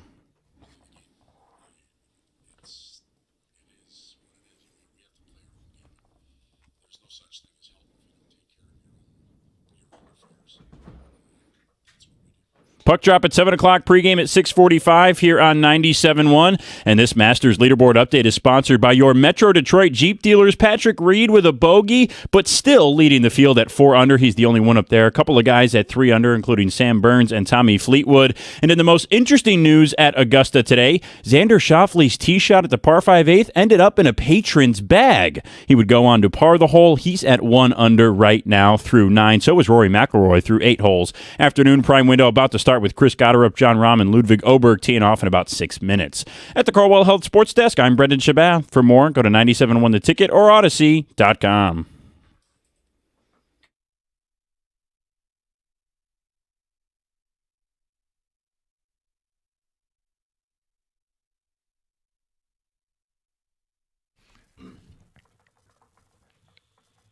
Time to talk some NFL with our Lions pre-draft news aggregate. Every day we will scour whatever's out there and being reported about guys who could be Lions, what the scuttlebutt is. And we will start with the report today from ESPN's Matt Miller and Scott Anderson. Here's what he writes. What we're hearing about the Lions draft. The release of Taylor Decker prompted many to assume Detroit would go offensive tackle in round 1. But I've heard the Lions are equally high on filling their edge rusher need. With only 2 picks in the top 117, the Lions should be expected to go tackle and edge rusher with those selections. Equally interested in an edge rusher. Feels like most of Detroit, Scott, has moved on from edge rusher to offensive tackle. How would you feel if they go edge at 17? How will Detroit react if they go edge at 17? I think fans would be happy either way if they go edge or tackle, depending on who they're going after. But fans have been asking for an edge rusher and putting a resource into that. And a first round pick is a resource. You're using a 6th round pick isn't a resource. So I think they'd be fine with it. Who would that be in that spot? I mean, that could be Akeem Mesidor. I don't think it's going to include any of the big names like Reuben Bain. Obviously, Arvell Reese or Bailey are going to be gone by that point, and I think Bain is gone by that point too. So you're getting that next tier. I love Mesidor, as you know. He's older. I don't care that he's older. It means he's ready to go. He's physically mature. He put up great numbers, and he's imposing. I think he's going to be a great pro. So I'm a Keldrick Falk fan. And if they go him at 17, I'll be thrilled. I also like the depth at the offensive tackle spot. So I think there's a chance they can get a guy that could challenge Larry Borum for the starting right tackle spot and move Penei Sewell to left. Kang, what do you think of this report that they like edge as much as tackle? Oh, I think that I wouldn't put anything past the Lions and Brad Holmes. I told you, and you guys agree with it, like they build a team going into the draft that would be ready to play a playoff game. They use the draft to supplement their team, right? So I think they feel comfortable with Borum and right tackle. If they drafted an edge, I think the first reaction from fans would be, this is awesome. It's a splash type of move. A guy that, they've been screaming for to get somebody opposite Hutch for a while now, but then they'd realize, oh no, we have Larry Borum at right tackle. So I don't know how long that will last for. Maybe day 2 is when they go, all right, second round, we need a tackle. But initially, I think fans would love it, and I wouldn't put it past the Lions at all. All right, next up, ESPN did a what we're hearing about certain prospects, including 2 that seem to be in the field of players that the Lions would consider.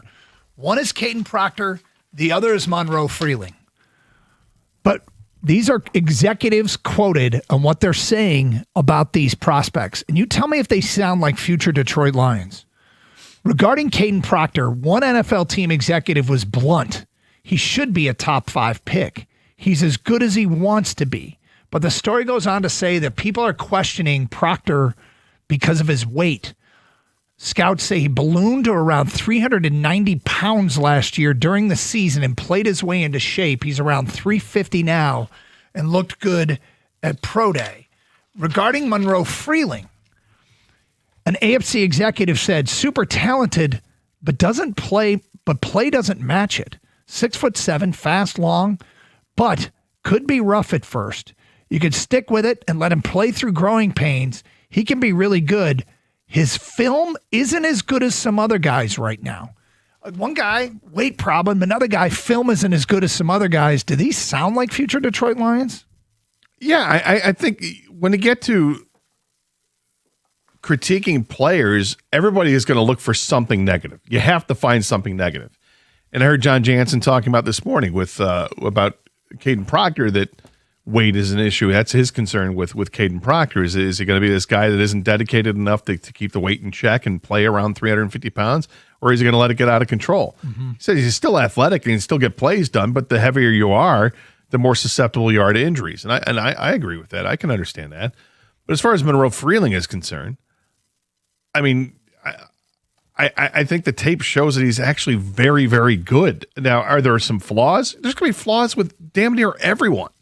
So can you improve on that is the question. And I trust the Lions to make the better decision with those players, but we'll see where Monroe Freeling goes. My guess is Monroe Freeling isn't going to be available to the Lions at 17. Kang, what do you make of this? One maybe with a weight problem, the other one, the tape doesn't match up. Yeah, I think your original question was, do those sound like Lions players? They don't. When you put those things out there, they don't. But the question is, how much do those affect what the Lions evaluation is? Do they have the same evaluation as those reports?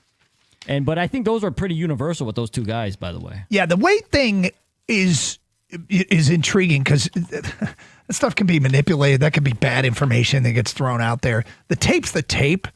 And I think if they see enough from Monroe Freeling's tape, it won't scare them off. This is one person's evaluation. Could be the worst drafter in the league that told this guy this. So, final thing here as we aggregate information regarding our Lions 2 weeks from the draft.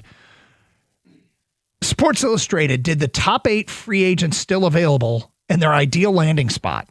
One of them was projected that their ideal landing spot is the Lions. Here's what they write. Well, it would be remarkable for Calais Campbell to continue his career at 40. It shouldn't be a surprise based on how well he played last season with the Cardinals. He still commands plenty of attention on the field and has more to offer his teammates with his wealth of knowledge. The Lions could use Campbell to provide depth behind Aleem McNeil and mentorship for 2025 first-round pick Tyleik Williams. Campbell's appeared in 278 games in 18 seasons. He recorded 6.5 sacks and 9 QB hits last season at the age of 39. Calais Campbell, ideal fit Detroit. What do you make of that? I mean, I like Calais Campbell. I've always liked Calais Campbell. And as long as you're still producing, yeah, I love Cam Jordan too. The guy who's in the same boat, still producing. Do they have money to bring one of these guys here? I don't know if Calais Campbell still wants to play or not. I believe he's older than Cam Jordan, right? Mm-hmm. But he's one of these guys who can just keep playing. It's like Darryl Green, played forever. Didn't lose his speed, which is crazy. Kang, what would you think of Calais Campbell? Yeah, I would love it. I mean, obviously at the right price. Remember when Haloti Ngata was here? Kind of like that. He's not going to be as good as he ever was, a few years ago. But if he can still be productive and be a good voice, I mean, this locker room doesn't even need much more culture, but he's not going to upset that at all. It feels like their starters are kind of set at that spot with Tyleik Williams and Aleem McNeil, so he'd be a depth guy asked to come in and spell them. But I always look at the intangibles, and a guy who was once the Walter Payton Man of the Year, they love guys like that, guys that'll do everything in the locker room. So if they can't get Cam Jordan, if the ask is too much, and there's reporting out there today that Dan Campbell wanted Alex Anzalone back, but the front office didn't want to pay the money for him. Money's an issue right now. It feels like Campbell would come on the cheap relative to Cam Jordan, which might make it more attractive to them. Do I prefer Cam Jordan? Yes. But if there's no realistic path to Cam Jordan, Calais Campbell's not a bad fallback position.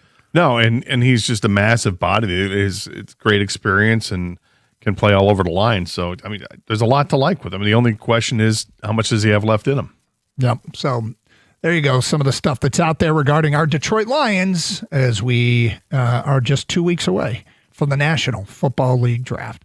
All right, Tiger baseball coming up this afternoon. Scott, thoughts on today's game? Jack Flaherty needs a good start. He does need a good start. He needs to give them some quality innings. So hopefully he can get through the sixth inning and turn things over to the bullpen at that point. And hopefully with a lead. We need to see some bats show up, and I'd like to see them put the ball over the fence. Maybe a day game, actually seeing the sun allows them to do that. It's time for them to break out, man. Yes. This series has gone about as poor as it could against a not expected to be great baseball team. So Tiger baseball coming up next. Thanks for listening, everybody. Stay safe, and as always, treat each other with respect. Carson Anderson, 97.1. Hey, the decision of who to call after an injury is huge. Take it from me. I know the Bernsteins personally. They don't just ask for respect from insurance.